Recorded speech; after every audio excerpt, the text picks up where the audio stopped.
여러분, 안녕하세요. 오늘 제가 여러분께 들려드릴 이야기는 정말 가슴 아픈 이야기들입니다.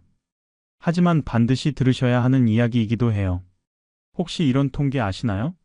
우리나라 65세 이상 노인 빈곤율이 OECD 국가 중에서 1위입니다. 무려 40%가 넘어요. 10명 중 4명이 빈곤층이라는 거죠. 더 충격적인 건 이겁니다. 이분들 중 대부분이 젊었을 때는 중산층이었다는 사실이에요. 평생 성실하게 일하시고 저축도 하시고 자녀도 잘 키우시고 그렇게 사셨던 분들이 70대, 80대가 되니까 갑자기 빈곤층으로 떨어진 겁니다. 도대체 무슨 일이 있었던 걸까요? 오늘 이 시간에는 실제로 노후에 파산하신 10분의 이야기를 들려드리겠습니다. 이분들의 이름은 가명으로 바꿨지만 이야기는 전부 실제입니다. 제가 직접 만나 뵙거나 신뢰할 수 있는 경로를 통해서 확인한 사례들이에요. 여러분, 이분들도 처음에는 여러분처럼 나는 괜찮을 거야 라고 생각하셨어요. 퇴직금도 있고 집도 있고 연금도 나오니까 걱정 없다고 생각하셨죠. 그런데 단 한 번의 잘못된 결정, 단 한 번의 실수가 평생을 무너뜨렸습니다. 특히 7번째 사례는 정말 누구에게나 일어날 수 있는 일이에요. 나는 절대 그럴 리 없어 하고 생각하시는 분들이 가장 위험합니다. 끝까지 집중해서 들어주세요. 한 분 한 분의 이야기가 여러분의 노후를 지킬 수 있는 교훈이 될 겁니다. 자, 그럼 첫 번째 이야기부터 시작해 보겠습니다. 펜과 메모지 준비하셨나요? 지금부터 들려드리는 이야기들 절대 남의 일이 아닙니다. 첫 번째 사례입니다.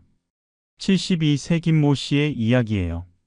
김 씨는 공무원으로 35년을 근무하시고 정년 퇴직하셨습니다. 은퇴 당시에 아파트가 6억 원, 퇴직금이 1억 5천만 원 있으셨어요. 여기에 국민연금도 월 130만 원씩 나왔습니다. 객관적으로 봤을 때 정말 여유로운 노후였죠. 김 씨에게는 아들이 하나 있었는데요.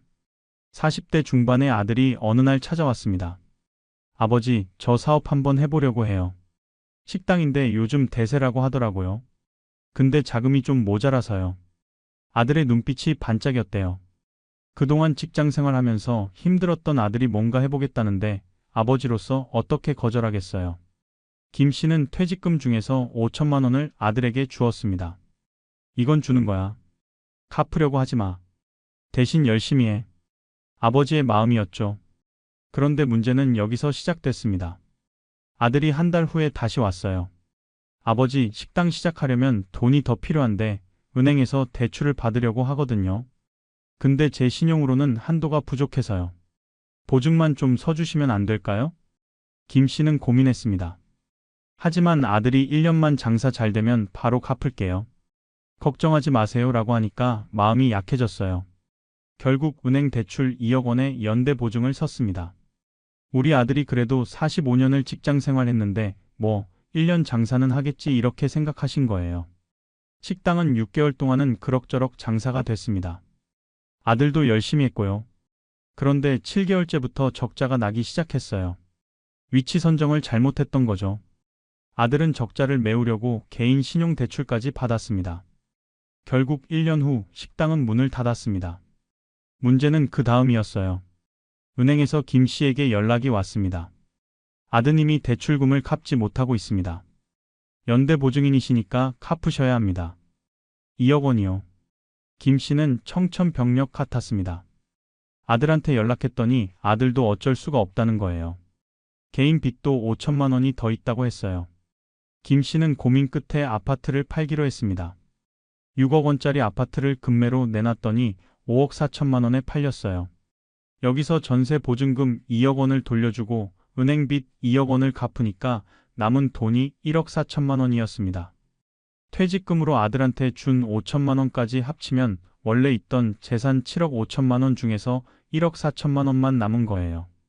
김 씨 부부는 할 수 없이 월세방으로 이사했습니다. 보증금 2천만 원에 월세 50만 원짜리 방이었어요. 지금은 남은 돈 1억 2천만 원에서 조금씩 까먹으면서 살고 계십니다. 국민연금 130만 원 중에서 월세 50만 원 내고 생활비로 80만 원 쓰면 남는 게 없어요. 저축한 돈을 매달 깨먹는 겁니다. 가장 슬픈 건 아들과의 관계예요. 김 씨는 아들을 원망하지 않으려고 애쓰지만 아들은 미안해서 얼굴도 잘 못 보러 온다고 해요. 명절에도 안 와요. 서로 마음이 불편한 거죠. 돈도 잃고 아들도 잃은 셈입니다. 김 씨의 결정적인 실수가 뭐였을까요? 첫째, 보증의 위험성을 완전히 과소평가했어요. 보증은 내가 갚겠다고 도장 찍는 거예요. 아들이 못 갚으면 내가 갚아야 하는 거죠. 이걸 너무 가볍게 생각하셨어요. 둘째, 자녀 사랑과 재정 판단을 혼동하셨습니다. 아들을 사랑하는 건 당연하지만 그것과 노후 자금을 건드리는 건 완전히 다른 문제예요. 분리해서 생각하셔야 했어요. 셋째, 대출금 규모를 제대로 확인하지 않았어요. 2억 원이 얼마나 큰 돈인지, 아들이 정말 갚을 수 있는 금액인지 냉정하게 따져봤어야 했습니다. 여러분, 이 이야기에서 교훈을 얻으셔야 해요. 첫째, 보증은 절대로 서지 마세요. 자식이든 친구든 누구든 상관없이 보증은 금물입니다. 둘째, 투자나 지원은 반드시 잃어도 되는 돈으로만 하세요. 노후 안전망은 절대 건드리지 마세요. 셋째, 자녀를 돕되 선을 그으세요. 여기까지만 도와줄 수 있어라고 명확히 하는 게 진짜 사랑입니다. 자, 첫 번째 사례 충격적이셨죠? 그런데 두 번째 이야기는 더 충격적입니다. 왜냐하면 이건 완전히 사기에 당한 케이스거든요. 두 번째 사례, 68 세박모 씨의 이야기입니다. 박 씨는 대기업에서 40년을 근무하시고 은퇴하셨어요. 퇴직금으로 2억 원을 받으셨고 아파트도 소유하고 계셨습니다. 국민연금은 월 100만 원 정도 나왔고요. 박 씨는 교회를 열심히 다니시는 분이셨습니다. 어느 날 교회 친구가 박 씨를 조용히 따로 불렀어요. 박 집사님, 나 요즘 투자 하나 하는데 정말 괜찮아요. 매달 5%씩 수익이 들어와요. 집사님도 한번 해보시지 않겠어요? 박 씨는 처음엔 의심했습니다. 무슨 투자가 매달 5%씩 수익이나? 하지만 친구가 통장을 보여줬어요. 정말로 매달 입금 내역이 있었어요. 300만 원씩 들어오고 있었습니다. 보세요. 제가 6천만 원 넣었는데 매달 300만 원씩 들어와요. 1년이면 3,600만 원이에요. 60% 수익이죠. 박 씨는 호기심이 생겼어요. 친구를 따라 투자 모임에 갔습니다. 작은 사무실이었는데 대표라는 사람이 그럴듯하게 설명했어요. 저희는 가상화폐 거래소 간 차익 거래를 합니다. 한국 거래소에서 사서 해외 거래소에서 파는 거죠. 가격 차이가 있거든요. 그래서 안전하게 수익이 나는 겁니다. 원금 보장되고요. 모임에 있던 사람들도 다 아는 얼굴들이었어요. 같은 교회 다니는 분들이었죠. 다들 나도 하고 있어. 정말 좋아. 이런 반응이었습니다. 박 씨는 안심했어요. 이렇게 많은 사람이 하는데 설마 문제가 있겠나 싶었죠. 박 씨는 일단 조심스럽게 3천만 원을 투자했습니다. 그리고 기다렸어요. 한 달 후 정말로 150만 원이 입금됐습니다. 딱 5%였어요. 두 번째 달에도 150만 원이 들어왔습니다. 박 씨는 이거 진짜네 하면서 확신을 가졌어요. 석 달째 되던 달, 박 씨는 추가로 1억 2천만 원을 더 투자했습니다. 이제 총 1억 5천만 원이 들어간 거예요. 퇴직금의 대부분이었죠. 박 씨는 계산했어요. 1년만 하면 9천만 원 수익이네. 이 돈으로 여행도 가고 손주들 용돈도 주고 좋겠다. 그런데 넷째 달 이상한 일이 벌어졌습니다. 수익금이 입금되지 않았어요. 박 씨가 대표한테 전화했더니 죄송합니다. 거래소에 일시적인 문제가 있어서 조금 지연되고 있습니다. 다음 달에 2달치 한꺼번에 드릴게요라고 하더래요. 박 씨는 불안했지만 기다렸습니다. 다섯째 달 여전히 입금이 없었어요. 사무실에 찾아가니까 문이 잠겨 있었습니다. 전화는 꺼져 있고요. 다른 투자자들도 하나둘씩 모여들기 시작했어요. 다들 불안한 표정이었죠. 며칠 후 충격적인 소식을 들었습니다. 대표가 잠적했다는 거예요.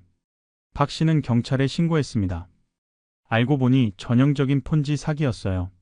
처음 투자자들한테는 나중 투자자들의 돈으로 수익을 주는 거였죠. 계속 새로운 사람이 들어와야 돌아가는 구조였던 겁니다. 결국 박 씨는 1억 5천만 원을 한 푼도 못 건졌어요. 그냥 증발해버린 거죠. 지금 박 씨는 어떻게 사실까요? 남은 퇴직금 5천만 원과 국민연금으로 근근히 살고 계세요. 아파트는 아직 있지만 여유가 전혀 없어요. 가장 힘든 건 정신적 충격이래요. 내가 어떻게 이런 사기에 당할 수가 있지? 하면서 자책하신대요. 교회도 나가기 싫어졌어요. 투자 권유한 친구 얼굴 보기가 싫으니까요. 박 씨의 결정적인 실수는 뭐였을까요? 첫째, 비현실적인 수익률에 현혹됐어요. 월 5%면 연 60%예요. 은행 예금이 연 3% 줄 때 60%를 준다? 이건 100% 사기예요. 둘째, 지인 소개라고 해서 맹신했어요. 교회 친구들이 다 하니까 안전하다고 착각한 거죠. 하지만 그 친구들도 피해자였어요. 같이 속은 거예요. 셋째, 분산 투자를 하지 않았어요. 퇴직금의 75%를 한 곳에 몰빵했어요. 이건 정말 위험한 결정이었죠. 넷째, 금융감독원에 확인하지 않았어요. 전화 한 통이면 확인할 수 있었는데 안 했어요. 여러분, 이 사례에서 배우셔야 할 게 있어요. 첫째, 연 5% 이상 수익률을 약속하는 건 무조건 의심하세요. 특히 월 5%는 전형적인 사기 패턴입니다. 둘째, 지인 소개도 반드시 검증하세요.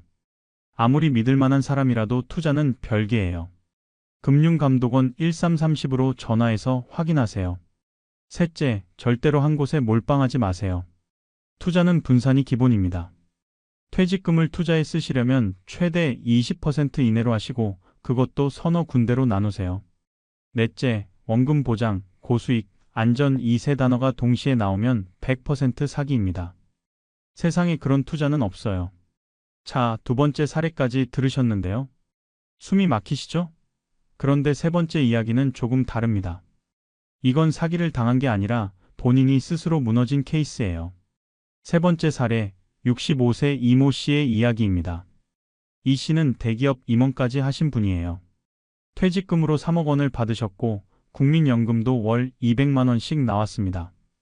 객관적으로 보면 정말 여유로운 은퇴 생활을 할 수 있는 조건이었죠. 이 씨는 은퇴하자마자 이렇게 생각하셨대요. 평생 회사 일만 했지. 주말에도 골프 치러 다니고 야근하고 회식하고 이제 좀 내 인생 살아야지. 하고 싶었던 거 다 해보자. 정말 공감되는 생각이죠? 평생 고생하셨으니까요. 첫 해에 이 씨 부부는 해외여행을 3번 다녀오셨어요. 유럽, 동남아, 미주까지요. 비행기는 비즈니스석, 호텔은 5성급으로 다녔습니다. 평생 이코노미만 타다가 이제 좀 편하게 가자 하셨대요. 여행 경비로만 2,500만 원이 나갔어요. 그해 가을에는 차를 바꾸셨어요. 20년 된 낡은 차 대신 수입차를 사셨죠. 3,500만 원짜리였어요. 이제 시간 많으니까 드라이브도 자주 하고 좋은 차 타고 싶었어 하셨대요. 첫 해가 가기 전에 또 큰 지출이 있었어요. 집 리모델링이었습니다. 화장실이랑 부엌을 새로 했어요. 2천만 원 들어갔습니다. 늙으면 집에 있는 시간이 많은데 좀 쾌적하게 살아야지 하셨대요. 첫 해 총 지출이 8천만 원이었어요. 3억 중에서 8천만 원이 나간 거죠. 그래도 2억 2천만 원이 남아 있으니까 별로 불안하지 않으셨대요. 둘째 해에는 골프에 빠지셨어요. 시간도 많고 하니까 친구들이랑 주에 두세 번씩 골프를 치러 다니셨죠. 그런데 골프가 돈이 꽤 들어가요. 라운딩 비용, 골프복, 골프채. 여기에 골프장 회원권까지 끊으셨어요. 2천만 원짜리로요. 거기다가 취미 생활도 여러 가지 시작하셨어요. 사진 찍기, 낚시, 등산. 각각 장비 사는데 돈이 들어갔습니다. 카메라 500만 원, 낚시 장비 300만 원, 등산 장비 200만 원. 둘째 해에 4천만 원이 나갔어요. 셋째 해에는 손주들과 자녀들한테 돈을 많이 쓰셨어요. 손주가 4명인데 명절마다 용돈 주시고 생일 선물 사주시고 학원비도 대주시고 자녀들 집 이사할 때 전세 자금도 보태주셨어요. 이렇게 5천만 원이 나갔습니다. 넷째 해에는 친구들 모임이 많아졌어요. 동창회, 동호회, 교회 봉사활동. 모일 때마다 밥값 내시고 경조사 있으면 축의금 내시고 내가 좀 여유 있으니까 하면서 자주 계산하셨대요. 거기에 해외여행도 또 다녀오시고 2년간 3천만 원이 나갔어요. 다섯째, 이 씨는 통장을 확인하고 깜짝 놀라셨어요. 남은 돈이 3천만 원밖에 없었어요. 5년 만에 2억 7천만 원이 사라진 겁니다. 한 달 평균 280만 원을 쓴 거예요. 국민연금 200만 원 빼고 매달 80만 원씩 저축을 깨먹은 거죠. 이제 남은 돈 3천만 원으로는 얼마나 버틸 수 있을까요? 국민연금 200만 원에 생활비 250만 원 쓰면 부족한 50만 원씩 깨먹어야 해요. 3천만 원이면 50개월, 약 4년 조금 넘게 버팁니다. 70세면 끝나요. 이 씨는 지금 후회하고 계세요. 왜 그렇게 막 썼을까? 계획을 세웠어야 했는데. 하지만 이미 늦었어요. 지금부터는 허리띠를 확 졸라매야 합니다. 이 씨의 결정적인 실수가 뭐였을까요? 첫째, 예산 계획이 전혀 없었어요. 대충 이 정도면 되겠지 하면서 감으로 쓴 거예요. 가계부도 안 쓰셨고요. 둘째, 보상 심리에 휩쓸렸어요. 평생 고생했으니까 이제 좀 써도 돼 이런 생각이 과소비로 이어진 거죠. 셋째, 소비를 전혀 통제하지 못했어요. 여행, 차, 골프, 취미, 손주, 친구. 쓰고 싶은 대로 다 썼어요. 넷째, 장기적 관점이 없었어요. 80세, 90세까지 산다는 생각을 안 하신 거예요. 이 사례의 교훈은 명확합니다. 첫째, 은퇴 후 첫 6개월은 큰 지출하지 마세요. 일단 감정이 안정된 후에 계획을 세우세요. 둘째, 월별 예산표를 꼭 만드세요. 얼마가 들어오고 얼마를 쓸 건지 명확히 하세요. 셋째, 큰 지출은 1년 단위로 계획하세요. 올해는 여행 한 번, 내년에는 차 바꾸기 이런 식으로요. 넷째, 가계부를 쓰세요. 돈이 어디로 새는지 보여야 해요. 자, 세 번째 사례까지 들으셨습니다. 앞의 두 사례는 외부 요인이었다면 이번 건 본인의 소비 패턴 문제였죠. 네 번째 이야기는 또 다른 충격입니다. 바로 재혼과 관련된 이야기예요. 네 번째 사례, 70세 최 모 씨의 이야기입니다. 최 씨는 63세의 아내를 잃으셨어요. 40년을 함께 산 아내가 갑자기 세상을 떠나니까 정말 힘드셨대요. 자녀들은 다 결혼해서 독립했고 혼자 사시는 게 너무 외로웠습니다. 최 씨는 당시 재산이 꽤 있으셨어요. 아파트가 5억 원어치, 예금이 8천만 원 있었습니다. 국민연금도 월 150만 원 나왔고요. 경제적으로는 전혀 문제 없는 상황이었죠. 65세 되던 해, 최 씨는 결혼정보업체를 통해 한 여성을 만났습니다. 60세 되는 분이었는데 남편과 사별하셨다고 했어요. 처음 만났을 때 인상이 좋았대요. 말씨도 부드럽고 옷차림도 단정하고 교양 있어 보였다고 해요. 석 달 동안 만나면서 최 씨는 이분이 마음에 들었어요. 외로움을 달래줄 수 있을 것 같았죠. 자녀들한테 재혼 이야기를 꺼냈더니 처음엔 반대했습니다. 아버지 너무 급하신 거 아니에요? 좀 더 알아보세요. 하지만 최 씨는 내 인생이야. 나이 70에 얼마나 더 기다려라면서 밀어붙였어요. 결혼 후 처음 몇 달은 괜찮았습니다. 배우자가 집안일도 잘하고 말동무도 되어주고 최 씨는 만족스러웠어요. 그런데 6개월쯤 지나면서 이상한 일들이 생기기 시작했어요. 배우자가 생활비를 자꾸 달라고 했습니다. 장 보는데 돈 좀 주세요. 용돈 좀 주세요. 처음엔 월 50만 원 정도 줬는데 점점 금액이 늘어났어요. 100만 원, 150만 원. 최 씨는 같이 사는데 당연하지 하면서 줬어요. 1년쯤 지났을 때 배우자가 큰 요구를 했습니다. 여보, 제 조카가 사업을 하는데 자금이 좀 필요하대요. 우리가 좀 도와줄 수 없을까요? 최 씨는 고민했지만 거절하기 어려웠어요.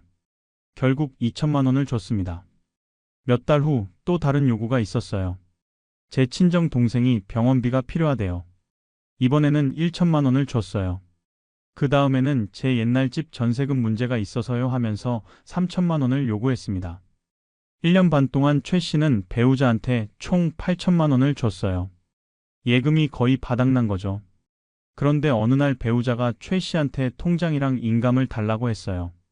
우리 이제 가족인데 제가 살림 좀 맡을게요. 최 씨는 뭔가 이상하다는 생각이 들었어요. 자녀들한테 상담했더니 자녀들이 깜짝 놀라면서 절대 주지 말라고 했습니다. 그리고 그 배우자에 대해 알아봤더니 충격적인 사실이 드러났어요. 그분이 과거에 사업 실패로 빚이 2억 원이나 있었던 거예요. 그 빚을 갚으려고 재혼한 거였던 거죠. 최 씨가 통장을 주지 않자 배우자는 태도가 돌변했습니다. 싸우고 가출하고 이혼을 요구했어요. 결국 2년 만에 이혼했습니다. 이혼 과정에서 배우자가 재산 분할을 요구해서 합의금으로 5천만 원을 더 줬어요. 최 씨는 결국 예금 8천만 원을 다 잃고 합의금까지 5천만 원 더 주고 총 1억 3천만 원을 날린 겁니다. 지금은 아파트만 남았고 현금은 거의 없어요. 심적 상처도 크고요. 최 씨의 결정적인 실수는 뭐였을까요? 첫째, 성급하게 재혼을 결정했어요. 석 달 만에 결혼한 건 너무 빨랐죠. 둘째, 배우자의 신원을 제대로 확인하지 않았어요. 신용조회, 전과조회, 이런 걸 해봤어야 했어요. 셋째, 재산을 분리하지 않았어요. 통장을 따로 쓰고 생활비만 정해서 주는 게 맞았어요. 넷째, 외로움 때문에 판단력이 흐려졌어요. 감정이 이성을 이긴 거죠. 이 사례의 교훈은 이겁니다. 첫째, 황혼 재혼은 최소 1년 이상 교제한 후에 하세요. 급할 거 없어요. 둘째, 반드시 신용조회를 하세요. 은행 가면 할 수 있어요. 상대방의 빚이 있는지 확인하세요. 셋째, 재산은 절대 합치지 마세요. 혼인 전 재산 계약서를 쓰는 것도 좋아요. 넷째, 자녀나 친구에게 꼭 상의하세요. 객관적인 시각이 필요해요. 자, 네 번째 사례까지 들으셨습니다. 정말 가슴 아프죠? 다섯 번째 이야기도 비슷하지만 조금 다릅니다. 이번엔 친구 때문에 파산한 케이스예요. 다섯 번째 사례, 67세 정모 씨의 이야기입니다. 정 씨는 30년 동안 작은 가게를 운영하다가 은퇴하셨어요. 가게를 팔아서 상가 건물 하나를 사놓으셨는데 시세가 4억 원이었어요. 거기에 현금도 1억 원 있었습니다. 월세 수입도 월 200만 원씩 들어왔고요. 정말 안정적인 노후였죠. 정 씨에게는 고등학교 때부터 45년을 사귄 친구가 있었어요. 같은 동네에 살면서 거의 매일 만나는 사이였죠. 술도 같이 마시고 여행도 같이 다니고 정말 형제보다 가까웠대요. 어느 날 그 친구가 정 씨를 찾아왔습니다. 표정이 어두웠어요. 야, 내가 지금 좀 어려운 상황이야. 사업하는데 은행에서 대출을 받아야 하는데 내 신용으로는 안 돼. 네가 연대보증만 좀 서줄 수 있겠니? 1년만 도와달라. 돈 빌려달라는 게 아니라 그냥 이름만 빌려달라는 거야. 정 씨는 고민했어요. 45년 친구인데 거절하기가 쉽지 않았죠. 친구가 내가 평생 너한테 부탁한 적 있었니? 이번 한 번만 도와줘. 절대 피해 안 가게 할게 라고 하니까 마음이 약해졌어요. 정 씨는 친구의 사업 자금 3억 원의 연대 보증을 섰습니다. 친구가 고맙다. 1년만 장사 잘 되면 바로 보증 빼줄게 라고 약속했어요. 정 씨는 우리 사이에 뭐 하면서 흔쾌히 도장을 찍었습니다. 처음 6개월은 괜찮았어요. 친구도 열심히 사업했고 돈도 잘 벌고 있다고 했어요. 그런데 7개월째부터 친구의 사업이 어려워지기 시작했습니다. 코로나 때문에 손님이 줄었고 경쟁업체가 생기면서 매출이 떨어졌어요. 1년 후 친구는 정 씨한테 와서 미안하다고 했어요. 미안해. 사업이 안 돼서 은행 돈을 못 갚겠어. 조금만 시간을 더 달라. 곧 회복될 거야. 정 씨는 친구를 믿었어요. 그래, 힘내. 내가 기다려줄게. 하지만 상황은 나아지지 않았어요. 1년 반이 지나고 2년이 지나도 친구는 은행 대출을 갚지 못했습니다. 결국 친구 사업은 부도가 났어요. 은행에서 정 씨에게 연락이 왔습니다. 연대 보증인이시니까 대출금 3억 원을 갚으셔야 합니다. 정 씨는 청천벽력이었죠. 친구한테 연락했더니 친구도 개인 빚이 2억 원이 더 있어서 어쩔 수 없다는 거예요. 정 씨는 상가 건물을 팔기로 했습니다. 급하게 내놓으니까 3억 5천만 원에 팔렸어요. 여기서 은행 빚 3억 원을 갚고 나니 5천만 원만 남았어요. 현금 1억 원까지 합쳐서 총 1억 5천만 원이 남았습니다. 원래 4억 1천만 원 있었는데 1억 5천만 원만 남은 거예요. 2억 6천만 원이 날아간 겁니다. 더 슬픈 건 친구와의 관계예요. 정 씨는 친구를 원망하지 않으려고 애썼지만 친구는 미안해서 연락도 안 하고 피하고 다닌대요. 45년 우정이 한순간에 깨진 거죠. 정 씨의 결정적인 실수는 뭐였을까요? 첫째, 오랜 친구라는 이유로 방심했어요. 우리 사이에 뭐 이런 생각이 화근이었죠. 둘째, 보증의 법적 책임을 제대로 몰랐어요. 보증은 친구가 못 갚으면 내가 대신 갚는다는 계약이에요. 이걸 가볍게 본 거죠. 셋째, 친구의 사업 상황을 제대로 파악하지 않았어요. 사업 계획서도 안 보고 성공 가능성도 안 따져보고 그냥 믿은 거예요. 넷째, 감정이 이성을 이겼어요. 친구가 불쌍해서 거절하면 관계가 나빠질까 봐 두려워서 보증을 선 거죠. 이 사례의 교훈은 명확합니다. 첫째, 친구라고 해도 보증은 절대 서지 마세요. 우정과 돈은 분리해야 해요. 둘째, 보증 서면 내가 갚는다는 각오를 하세요. 각오가 안 되면 처음부터 거절하는 게 맞아요. 셋째, 거절하는 용기를 가지세요. 미안하지만 나는 보증을 안 서. 이건 내 원칙이야 라고 단호하게 말하세요. 넷째, 진짜 친구라면 이해해 줄 거예요. 보증 안 선다고 삐지는 사람은 진짜 친구가 아니에요. 자, 다섯 번째 사례까지 들으셨습니다. 여기까지 패턴이 보이시죠? 보증, 투자, 과소비, 재혼, 친구. 이런 것들이 노후 파산의 주범입니다. 여섯 번째 이야기는 조금 다릅니다. 이건 의료비 문제예요. 여섯 번째 사례, 75세 한모 씨 부부의 이야기입니다. 한 씨 부부는 평생 건강하게 사셨어요. 운동도 열심히 하시고 식단 관리도 잘 하시고 병원 갈 일이 거의 없으셨죠. 그래서 의료비 대비를 크게 하지 않으셨어요. 한 씨 부부는 집이 3억 5천만 원어치 있었고 예금이 6천만 원 있었습니다. 국민연금은 부부 합쳐서 월 180만 원 나왔어요. 실손보험도 둘 다 가입돼 있었고요. 경제적으로 안정적이었죠. 72세 되던 해 한 씨 부인에게 갑자기 복통이 왔습니다. 처음엔 체한 줄 알았는데 점점 심해졌어요. 병원에 갔더니 췌장암 말기 진단을 받았습니다. 청천벽력이었죠. 의사가 수술을 권했어요. 지금 수술하면 생존 기간을 늘릴 수 있습니다. 수술비가 2,500만 원이었어요. 실손보험이 있었지만 15년 전에 가입한 구형이라서 보장 한도가 1천만 원까지밖에 안 됐어요. 한 씨는 본인 부담금 1,500만 원을 내고 수술을 했습니다. 수술 후에는 항암 치료를 시작했어요. 6개월 동안 항암 치료를 받았는데 한 달에 300만 원씩 들어갔습니다. 보험이 일부 커버해줬지만 본인 부담금이 월 150만 원이었어요. 6개월이면 900만 원이죠. 그런데 문제는 또 있었어요. 부인이 혼자 병원을 다닐 수 없으니까 간병인을 써야 했어요. 간병인 비용이 월 250만 원이었습니다. 6개월이면 1,500만 원이에요. 거기다가 특수약품이나 영양제, 건강식품 같은 것들도 사야 했어요. 암 환자한테 좋다더라 하는 것들 사다 보니 한 달에 100만 원씩 나갔습니다. 6개월이면 600만 원이고요. 1년이 채 안 돼서 한 씨는 4,500만 원을 썼어요. 예금 6천만 원 중에서 4,500만 원이 나간 거죠. 남은 돈은 1,500만 원밖에 안 됐습니다. 부인의 병은 조금 나아지는 듯 했지만 완치는 어려웠어요. 의사가 말했습니다. 이제는 장기 요양을 고려하셔야 합니다. 집에서 계속 간병하기가 힘들었어요. 한 씨도 나이가 75세인데 부인을 돌보는 게 체력적으로 한계였죠. 요양원을 알아봤더니 월 200만 원이었어요.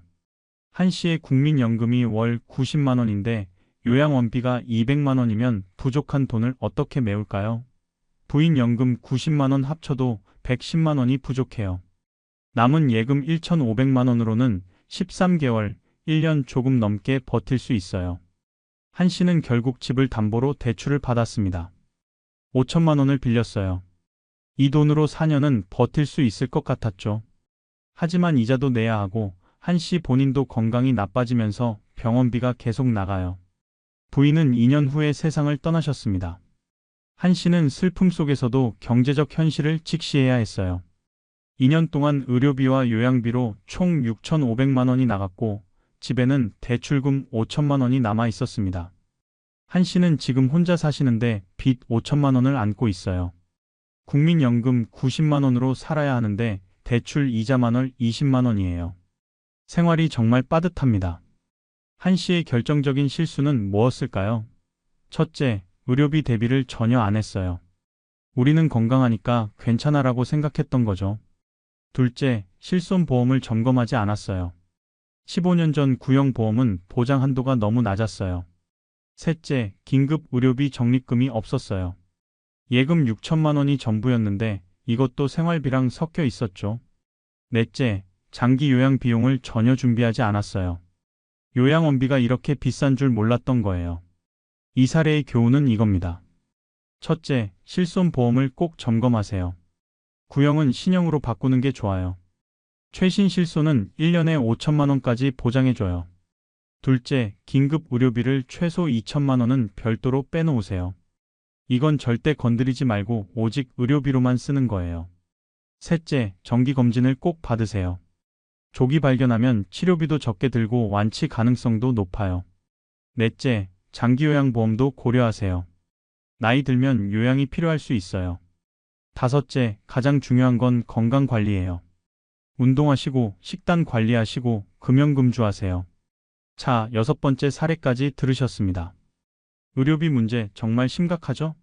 일곱 번째 이야기는 부동산 투자 실패 케이스입니다. 이것도 정말 많은 분들이 겪는 일이에요. 일곱 번째 사례, 69세 조 씨의 이야기입니다. 조 씨는 교사로 35년을 근무하시고 은퇴하셨어요. 퇴직금으로 2억 5천만 원을 받으셨습니다. 조 씨는 평소에 부동산은 안전한 투자다, 절대 망하지 않는다는 믿음이 있으셨어요. 은퇴 후 조 씨는 친구들 모임에서 부동산 이야기를 많이 들었습니다. 요즘 지방 도시 재개발 지역이 대박이야. 지금 사두면 몇 년 후에 2배는 올라. 이런 이야기들이었죠. 조 씨는 솔깃했어요. 조 씨는 지방의 한 중소도시 재개발 지역을 알아봤습니다. 거기 아파트가 평당 1,000만 원 정도 했어요. 20평대가 2억 원, 15평대가 1억 5천만 원이었죠. 서울에 비하면 정말 쌌어요. 여기가 재개발되면 평당 2천만 원은 되겠네 하는 계산이 나왔습니다. 조 씨는 욕심이 났어요. 한 채만 사면 뭐해? 두 채 사면 수익이 2배잖아. 그래서 15평대 2채를 사기로 했습니다. 총 3억 원이 필요했는데 본인 돈 2억 5천만 원에 은행 대출 1억 5천만 원을 받았어요. 계약할 때 부동산 중개인이 장밋빛 미래를 그려줬습니다. 이 지역은 3년 후에 재개발 들어가요. 그럼 평당 최소 2천만 원은 돼요. 지금 1억 5천만 원짜리가 3억 원 되는 거죠. 두 채면 6억 원이에요. 1억 5천만 원 투자해서 6억 되는 거예요. 조 씨는 확신했어요. 이건 확실한 투자다 하면서 계약서에 도장을 찍었습니다. 집은 샀는데 세입자를 구하기가 어려웠어요. 그 지역이 인구가 줄어드는 곳이라서 수요가 없었던 거죠. 결국 한 채는 빈집으로 두고 한 채는 월세를 싸게 줘서 간신히 세입자를 구했습니다. 문제는 대출 이자였어요. 1억 5천만 원 대출의 금리가 연 5%였으니까 이자가 1년에 750만 원, 한 달에 62만 원이었습니다. 월세 수입이 50만 원이니까 매달 12만 원씩 적자가 났어요. 조 씨는 재개발만 되면 괜찮아질 거야 하면서 버텼습니다. 1년이 지나고 2년이 지났어요. 그런데 3년째 되던 해 청천벽력 같은 소식을 들었습니다. 재개발이 무산됐다는 거예요. 주민 동의율이 부족해서 사업이 취소된 겁니다. 뉴스가 나가자마자 그 지역 집값이 폭락했어요. 1억 5천만 원 하던 집이 9천만 원으로 떨어졌습니다. 거의 40% 폭락한 거죠. 조 씨는 당황했지만 좀 기다리면 다시 오르겠지 하면서 버텼어요. 하지만 집값은 회복되지 않았어요. 오히려 더 떨어졌어요. 4년째에는 8천만 원까지 내려갔습니다. 조 씨는 더 이상 버틸 수가 없었어요. 매달 적자 보면서 이자 내는 게 너무 힘들었거든요. 4년 동안 이자로만 3천만 원을 낸 거예요. 결국 조 씨는 두 채를 다 팔기로 했습니다. 금매로 내놓으니까 한 채당 7,500만 원에 팔렸어요. 두 채에서 1억 5천만 원을 받았습니다. 여기서 은행 대출 1억 5천만 원을 갚으니까 손에 남는 게 하나도 없었어요. 원래 넣은 돈 2억 5천만 원에 이자 3천만 원까지 합치면 총 2억 8천만 원을 손해본 겁니다. 조 씨는 지금 퇴직금을 다 날리고 국민연금으로만 생활하고 계세요. 정말 후회하신대요. 왜 그때 욕심을 부렸을까? 안전하게 예금에만 넣어뒀어도 지금쯤 2억 5천만 원이 그대로 있었을 텐데. 조 씨의 결정적인 실수는 뭐였을까요? 첫째, 단일 자산에 올인했어요. 퇴직금 전부를 부동산에 넣은 거죠. 둘째, 대출까지 받아서 레버리지를 썼어요. 본인 돈만으로도 위험한데 빚까지 진 거예요. 셋째, 재개발 리스크를 완전히 과소평가했어요. 재개발은 무산될 수도 있어요. 넷째, 수익만 보고 위험은 안 봤어요. 2배 오른다는 말만 듣고 반으로 떨어질 수도 있다는 생각은 안 한 거죠. 이 사례의 교훈은 명확합니다. 첫째, 부동산도 위험 자산입니다. 부동산은 안전하다는 건 과거 이야기예요. 둘째, 절대로 대출받아서 투자하지 마세요. 특히 은퇴 후에는요. 셋째, 분산 투자 원칙을 지키세요. 한 곳에 몰빵하지 마세요. 넷째, 은퇴 후에는 자산 증식보다 자산 보존이 우선입니다. 공격보다 수비가 중요해요. 자, 7번째 사례까지 들으셨습니다. 부동산 투자도 조심해야 한다는 거 아시겠죠? 8번째 이야기는 자녀 관련 케이스입니다. 이것도 정말 흔한 일이에요. 8번째 사례, 66세 윤모 씨 부부의 이야기입니다. 윤 씨 부부는 자녀가 3명 있으셨어요. 딸 2, 아들 1였죠. 윤 씨는 집이 4억 원어치 있었고 예금도 1억 2천만 원 있었습니다. 국민연금은 부부 합쳐서 월 200만 원 나왔고요. 윤 씨 부부의 큰딸이 결혼을 하게 됐습니다. 윤 씨는 기뻤어요. 우리 큰딸 시집 가네. 잘 보내줘야지. 사위 될 사람은 괜찮아 보였고 딸도 행복해 보였어요. 문제는 신혼집이었어요. 요즘 젊은 사람들이 전세 구하기가 얼마나 어려워요. 딸이 조심스럽게 말했습니다. 아빠, 우리 신혼집 전세금 좀 도와주실 수 있으세요? 윤 씨는 당연하다는 듯이 얼마나 필요한데? 라고 물었어요. 2억 원이요. 윤 씨는 고민했지만 큰딸이니까 해줘야겠다고 생각했어요. 예금에서 2억 원을 주었습니다. 이건 주는 거야. 갚으라고 하지 않을게. 행복하게 살아. 1년 후 둘째 딸도 결혼을 하게 됐습니다. 둘째한테는 얼마를 줄까 고민하다가 형평성 때문에 똑같이 줘야겠다고 생각했어요. 하지만 예금이 2천만 원밖에 안 남아 있었죠. 윤 씨는 전세금 1억 원에 결혼 비용 5천만 원을 보태서 총 1억 5천만 원을 줬습니다. 돈이 부족해서 집을 담보로 5천만 원을 대출받았어요. 2년 후 막내 아들도 결혼을 하게 됐습니다. 아들은 저는 괜찮아요. 제가 알아서 할게요 라고 했지만 윤 씨는 미안했어요. 누나들은 다 받았는데 아들만 안 주면 섭섭해할 것 같았거든요. 윤 씨는 고민 끝에 아들한테도 줘야겠다고 결정했어요. 하지만 남은 돈이 없었어요. 집담보대출을 5천만 원 더 받아서 총 1억 원으로 늘렸습니다. 여기서 8천만 원을 아들한테 주었어요. 결혼 비용까지 합치면 윤 씨 부부는 자녀 3명에게 총 3억 3천만 원을 준 겁니다. 원래 가지고 있던 현금 1억 2천만 원 전부와 집담보대출 1억 원, 그리고 생활비 적금 깨먹은 것까지요. 지금 윤 씨 부부는 어떻게 살고 계실까요? 집에 빚이 1억 원 있어요. 이자가 월 40만 원씩 나가요. 국민연금 200만 원 중에서 이자 40만 원 내고 생활비 160만 원 쓰면 빠듯해요. 여유가 전혀 없습니다. 더 큰 문제는 앞으로예요. 윤 씨 부부도 나이가 들면 의료비가 필요하고 요양비가 필요할 텐데 돈이 없어요. 자녀들한테 손 벌리고 싶지 않은데 어쩔 수 없는 상황이 올 수도 있어요. 자녀들은 어떤가요? 다들 자기 생활하느라 바빠요. 부모님 형편이 어려운 걸 알지만 지원해줄 여유가 없어요. 본인들도 대출 받아서 집 사고 애들 키우느라 힘들거든요. 윤 씨의 결정적인 실수는 뭐였을까요? 첫째, 자녀들 눈치 때문에 무리한 지원을 했어요. 능력 이상으로 준 거죠. 둘째, 형평성을 지키려다가 과소비했어요. 큰딸한테 2억 주니까 둘째, 셋째도 줘야 할 것 같았던 거예요. 셋째, 노후 자금을 건드렸어요. 자녀 결혼 자금은 절대 노후 자금에서 나와서는 안 돼요. 넷째, 자녀들이 나중에 돌봐줄 거라는 착각을 했어요. 자녀들도 자기 살기 바빠요. 이 사례의 교훈은 이겁니다. 첫째, 자녀 결혼 지원은 능력 안에서만 하세요. 나는 여기까지밖에 못 도와준다고 명확히 하세요. 둘째, 형제간 차등 지원도 가능해요. 형편에 따라 다르게 줄 수 있어요. 억지로 똑같이 줄 필요 없어요. 셋째, 노후 자금은 절대 건드리지 마세요. 최소한 생활비 10년치는 손대지 말아야 해요.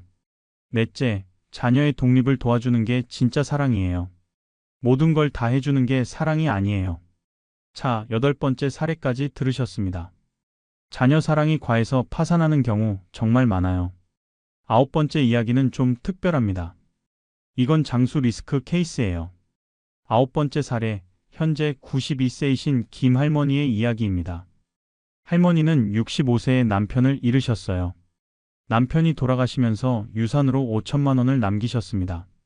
당시 할머니는 이 돈이면 70까지는 거뜬하겠네 하고 생각하셨대요. 할머니는 자녀가 3명 있으셨는데 다들 각자 가정 꾸려서 살고 계셨어요. 할머니는 자녀들한테 부담 주기 싫어서 혼자 살기로 하셨습니다. 월세방을 얻어서 사셨어요. 65세부터 75세까지 10년 동안 할머니는 한 달에 50만 원씩 쓰셨습니다. 월세 20만 원에 생활비 30만 원이었죠. 10년이면 6천만 원인데 5천만 원밖에 없으니까 부족했어요. 할머니는 아껴 쓰려고 노력했지만 물가도 오르고 해서 결국 75세에 돈이 바닥났습니다. 할머니는 어쩔 수 없이 자녀들한테 손을 벌렸어요. 자녀들이 한 달에 15만 원씩 나눠서 보내주기 시작했습니다. 3명이서 나눠서 각자 5만 원씩 보낸 거죠. 국민연금은 할머니가 전업주부셨기 때문에 거의 안 나왔어요. 월 10만 원 정도만 나왔습니다. 할머니는 월세 20만 원 내고 국민연금 10만 원 받고 자녀들한테 15만 원 받아서 총 25만 원으로 생활하셨어요. 정말 빠듯했죠. 고기는 명절에나 먹으시고 평소엔 국수나 라면으로 때우셨습니다. 80세가 넘어가면서 할머니는 건강이 나빠지기 시작했어요. 무릎도 아프고 허리도 아프고 치아도 나빠졌어요. 병원비가 나가기 시작했습니다. 한 달에 10만 원씩 병원비가 나갔어요. 자녀들한테 더 달라고 하기가 미안했어요. 자녀들도 손주 키우고 대출 갚고 힘들다는 걸 아니까요. 할머니는 병원 가는 걸 줄이셨어요. 아파도 참으셨어요. 85세에는 혼자 생활하기가 힘들어졌어요. 장 보러 가는 것도 힘들고 청소하는 것도 힘들고 요리하는 것도 힘들었어요. 자녀들이 교대로 찾아와서 도와줬지만 한계가 있었죠. 결국 87세에 기초생활수급자 신청을 했습니다. 정부에서 생계비 지원을 받기 시작했어요. 자녀들은 미안해했지만 어쩔 수 없었어요. 본인들도 형편이 어려웠거든요. 지금 92세인 할머니는 여전히 월세방에서 혼자 사세요. 기초생활수급비로 근근히 살아가십니다.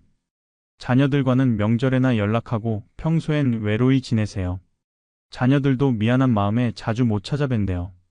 할머니의 결정적인 실수는 뭐였을까요?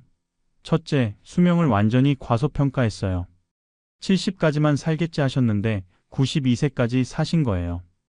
22년을 더 사신 거죠. 둘째, 장기 계획이 전혀 없었어요. 그냥 있는 돈 쓰다가 없어지면 그때 가서 생각하자 이런 식이었어요. 셋째, 물가 상승을 고려하지 않았어요. 65세 때 50만 원이면 됐지만 10년 후엔 부족해진 거죠. 넷째, 의료비 대비를 전혀 안 했어요. 나이 들면 병원비가 꼭 필요한데 말이죠. 이 사례의 교훈은 이겁니다. 첫째, 최소 90세까지 계획을 세우세요.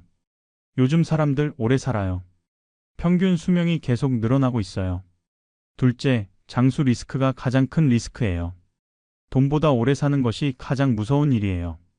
셋째, 국민연금의 중요성을 명심하세요. 평생 나오는 돈이에요. 전업주부도 임의가입으로 국민연금 낼 수 있어요. 넷째, 기초연금도 챙기세요. 65세 이상이면 받을 수 있어요. 자, 9번째 사례까지 들으셨습니다. 장수 리스크 정말 무섭죠? 마지막 10번째 이야기는 정말 화가 나는 케이스예요. 사기 결혼 이야기입니다. 10번째 사례, 73세 이 할아버지의 이야기입니다. 이 씨는 70세의 아내를 잃으셨어요. 50년을 함께 사신 아내가 가시니까 정말 외로우셨대요. 자녀들은 다 외국에 나가 있고 한국에 혼자 남으셨죠. 이 씨는 재산이 꽤 있으셨어요. 아파트가 6억 원어치, 예금이 1억 원 있었습니다. 국민연금도 월 150만 원 나왔고요. 경제적으로는 문제 없었지만 마음이 너무 외로웠어요. 이 씨는 외로움을 참다 못해 결혼정보회사를 찾아갔습니다. 나이 70에 결혼하는 사람도 있나요? 라고 물었더니 상담사가 요즘 많습니다. 황혼 결혼 많이 하세요? 라고 했어요. 상담사가 한 여성을 소개해 줬습니다. 58세 되는 분이었는데 프로필을 보니 괜찮아 보였어요. 사진도 단정하고 학력도 대졸이고 직업도 있었고요. 남편과 사별했다고 되어 있었습니다. 첫 만남에서 이 씨는 호감을 느꼈어요. 그 여성이 말을 참 잘했어요. 할아버지 외로우시죠? 저도 혼자 살아서 외로워요. 서로 의지하면서 살면 좋을 것 같아요. 이런 말에 이 씨는 마음이 동했습니다. 석 달 동안 만나면서 이 씨는 확신을 갖게 됐어요. 이분이랑 같이 살면 행복하겠다 싶었죠. 자녀들한테 전화했더니 자녀들이 반대했어요. 아버지, 너무 급한 거 아니에요? 좀 더 알아보세요. 하지만 이 씨는 내 인생이야. 외국에서 뭘 안다고 하면서 밀어붙였습니다. 결혼식을 올리고 같이 살기 시작했어요. 처음 몇 달은 좋았습니다. 그 여성이 밥도 해주고 청소도 해주고 말동무도 되어줬어요. 이 씨는 만족했습니다. 그런데 6개월쯤 지나면서 이상한 일들이 생기기 시작했어요. 배우자가 돈을 자꾸 달라고 했습니다. 장 보는 돈 주세요. 화장품 사고 싶어요. 친구들 만나는데 돈 좀 주세요. 처음엔 월 50만 원 정도 줬는데 점점 100만 원, 150만 원으로 늘어났어요. 1년쯤 지났을 때 배우자가 큰 요구를 했습니다. 여보, 제가 옛날에 보증 선 게 있는데 그게 문제가 돼서요. 2천만 원만 해결해 주시면 안 될까요? 이 씨는 놀랐지만 배우자를 믿었어요. 예금에서 2천만 원을 줬습니다. 몇 달 후 또 돈이 필요하다고 했어요. 이번에는 친정 동생이 수술해야 하는데 병원비가 없대요 하면서 1천만 원을 요구했습니다. 이 씨는 또 줬어요. 그 다음에는 제가 옛날에 살던 집 전세금 문제가 있어서요 하면서 3천만 원을 요구했어요. 이 씨는 이쯤에서 뭔가 이상하다는 생각이 들었지만 이미 결혼한 사이고 거절하기가 어려웠어요. 3천만 원을 줬습니다. 1년 반 동안 이 씨는 배우자한테 총 7천만 원을 줬어요. 예금 1억 원 중에서 7천만 원이 나간 거죠. 그런데 어느 날 배우자가 통장이랑 인감을 달라고 했어요. 우리 이제 가족인데 제가 돈 관리를 할게요. 효율적으로 쓸 수 있게요. 이 씨는 불안했어요. 급하게 자녀들한테 전화했더니 자녀들이 절대 주지 마세요. 우리가 그 사람 신원 조회해 볼게요 라고 했습니다. 조사 결과 충격적인 사실이 드러났어요. 그 여성은 과거에 사업 실패로 빚이 2억 원이 있었고 결혼 사기로 고소당한 전력도 있었습니다. 남편과 사별한 게 아니라 이혼한 거였고요. 심지어 나이도 거짓말이었어요. 실제로는 65세였습니다. 이 씨가 통장을 주지 않자 배우자는 태도가 완전히 달라졌어요. 고함치고 물건 던지고 집을 나가버렸어요. 며칠 후 변호사를 통해 재산 분할과 위자료를 청구했습니다. 이 씨는 변호사를 선임해서 대응했지만 법적으로 결혼한 사이라서 완전히 거절할 수는 없었어요. 결국 합의금으로 5천만 원을 더 줘야 했습니다. 이혼 후 이 씨는 정신적으로 완전히 무너졌어요. 총 손해액은 7천만 원, 합의금 5천만 원, 1억 2천만 원이었습니다. 예금이 거의 다 날아간 거죠. 지금 이 씨는 아파트만 남았고 현금은 거의 없어요. 자녀들한테 손 벌리고 싶지 않아서 국민연금으로 근근히 살고 계세요. 가장 큰 상처는 돈보다 마음이에요. 내가 사람을 잘못 봤구나. 누구를 믿어야 하나 하면서 사람에 대한 신뢰를 완전히 잃으셨대요. 이 씨의 결정적인 실수는 뭐였을까요? 첫째, 너무 성급하게 재혼을 결정했어요. 석 달 만에 결혼한 건 정말 위험한 선택이었죠. 둘째, 배우자의 신원을 제대로 확인하지 않았어요. 신용조회, 전과조회, 혼인관계 증명서 확인, 이런 걸 해봤어야 했어요. 셋째, 재산을 분리하지 않았어요. 통장을 따로 쓰고 생활비만 정해서 주는 게 맞았어요. 넷째, 외로움 때문에 판단력이 완전히 흐려졌어요. 감정이 이성을 이긴 거죠. 이 사례의 교훈은 명확합니다. 첫째, 황혼 재혼은 최소 1년 이상 교제한 후에 하세요. 급할 필요 없어요. 둘째, 반드시 신용조회를 하세요. 은행 가면 본인 동의하에 확인할 수 있어요. 셋째, 재산은 절대 합치지 마세요. 혼인 전 재산 계약서를 쓰는 것도 좋은 방법이에요. 넷째, 자녀나 친구들의 의견을 듣세요. 혼자 결정하지 마시고 객관적인 시각을 가진 사람들과 상의하세요. 다섯째, 외로움 해소는 재혼만이 답이 아니에요. 복지관, 경로당, 동호회 같은 곳에서 친구를 만들 수도 있어요. 자, 여기까지 10가지 사례를 모두 말씀드렸습니다. 정말 가슴 아픈 이야기들이었죠? 잠깐 정리하고 갈게요. 지금까지 들으신 10가지 사례를 보면 패턴이 보입니다. 크게 4가지로 나눌 수 있어요. 첫째, 보증과 투자 관련 파산이 넷 있었어요. 아들 사업 보증, 가상화폐 사기, 친구 보증, 부동산 투자 실패. 이게 전체의 40%예요. 둘째, 가족 관련 파산이 5 있었어요. 아들 사업, 과소비, 재혼 사기, 자녀 결혼 지원, 재혼 사기. 이게 50%고요. 셋째, 의료와 장수 관련이 2 있었어요. 배우자 투병, 장수 리스크. 이게 20%예요. 넷째, 계획 부재 관련이 2 있었어요. 과소비, 장수 리스크. 이것도 20%죠. 이 10가지 사례의 공통점이 뭘까요? 첫째, 감정이 이성을 이겼어요. 자녀 사랑, 친구 우정, 외로움, 욕심. 이런 감정 때문에 잘못된 결정을 내린 거예요. 둘째, 단기적 시각만 있었어요. 지금 당장만 생각하고 10년 후, 20년 후는 생각 안 한 거죠. 셋째, 위험을 완전히 과소평가했어요. 설마 내가 당하겠어? 설마 그럴 리 있겠어? 이런 생각이 화근이었어요. 넷째, 노후 자금 보호 의식이 전혀 없었어요. 노후 자금은 절대 건드리면 안 되는 돈인데 쉽게 쓴 거죠. 여러분, 이분들도 처음엔 여러분과 똑같았습니다. 나는 괜찮을 거야. 나는 준비 잘했어. 나는 조심할 거야. 이렇게 생각하셨어요. 하지만 한 번의 실수, 한 번의 잘못된 결정이 모든 걸 무너뜨렸습니다. 그렇다면 우리는 어떻게 해야 할까요? 지금부터 파산 예방 종합 가이드를 말씀드리겠습니다. 집중해 주세요. 첫째, 절대로 하지 말아야 할 것 10가지를 기억하세요. 하나, 보증은 절대 금물입니다. 자식이든 친구든 누구든 상관없이 보증은 서지 마세요. 둘, 연 5% 이상 수익률을 약속하는 투자는 무조건 거절하세요. 100% 사기입니다. 셋, 노후 자금을 자녀에게 쓰지 마세요. 줄 수 있는 만큼만 잃어도 되는 돈으로만 주세요. 넷, 석 달 만에 재혼하지 마세요. 최소 1년은 알아봐야 합니다. 다섯, 부동산에 올인하지 마세요. 분산 투자가 답입니다. 여섯, 의료비 대비를 철저히 하세요. 긴급 의료비는 별도로 적립하세요. 일곱, 예산 없이 소비하지 마세요. 가계부를 꼭 쓰세요. 여덟, 자녀 결혼 비용을 무리하게 지원하지 마세요. 능력 안에서만 도와주세요. 아홉, 70세까지만 산다고 생각하지 마세요. 최소 90세까지 계획하세요. 열, 사기 결혼을 조심하세요. 신혼조회는 필수입니다. 둘째, 파산 예방 체크리스트를 만드세요. 3개월마다 자산 현황을 점검하세요. 지금 얼마가 있지? 이번 분기에 얼마 썼지? 이걸 확인하는 거예요.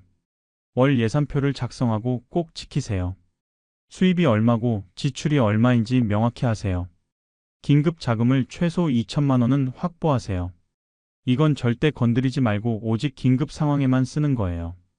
보험 포트폴리오를 1년에 한 번씩 점검하세요. 불필요한 보험은 정리하고 필요한 보험은 추가하세요. 투자는 전체 자산의 20% 이내로만 하세요.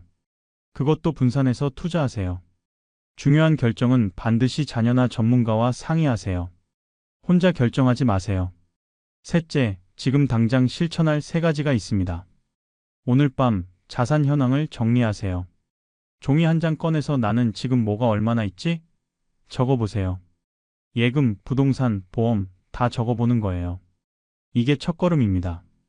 이번 주 안에 보증 여부를 확인하세요. 혹시 누구 보증 선거 있나요? 있으면 어떻게 빼낼 수 있는지 알아보세요. 없으면 다행이고요. 다음 달부터 간단한 가계부를 시작하세요. 어려운 거 아니에요. 수입, 지출만 적으면 돼요. 한 달만 해보세요. 돈이 어디로 새는지 보이기 시작할 거예요. 여러분, 늦었다고 생각할 때가 가장 빠를 때입니다. 지금 이 순간부터 바꾸면 돼요. 70살이든 80살이든 늦지 않았어요. 오늘부터 시작하세요. 오늘 들으신 10분의 이야기를 타산지석으로 삼으세요. 저분들의 실수를 반복하지 마세요. 여러분은 충분히 피할 수 있어요. 다음 영상에서는 파산 위기에서 회복한 사례 5가지를 준비하고 있습니다. 실패 후 재기한 분들의 이야기예요. 희망을 잃지 않고 다시 일어선 분들의 지혜를 나눠드리겠습니다. 궁금하시죠? 꼭 시청해주세요. 오늘 영상이 도움이 되셨다면 구독과 좋아요 부탁드립니다. 그리고 댓글로 여러분의 생각이나 고민을 나눠주세요. 제가 다 읽어보고 답변 드리겠습니다. 특히 주변에 은퇴를 앞두신 분들, 이미 은퇴하신 분들께 이 영상을 꼭 공유해주세요. 한 분이라도 더 파산을 예방할 수 있다면 정말 의미 있는 일이잖아요.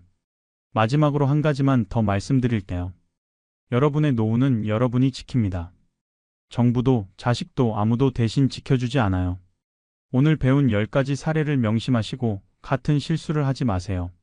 보증 서지 마세요. 고수익 투자하지 마세요.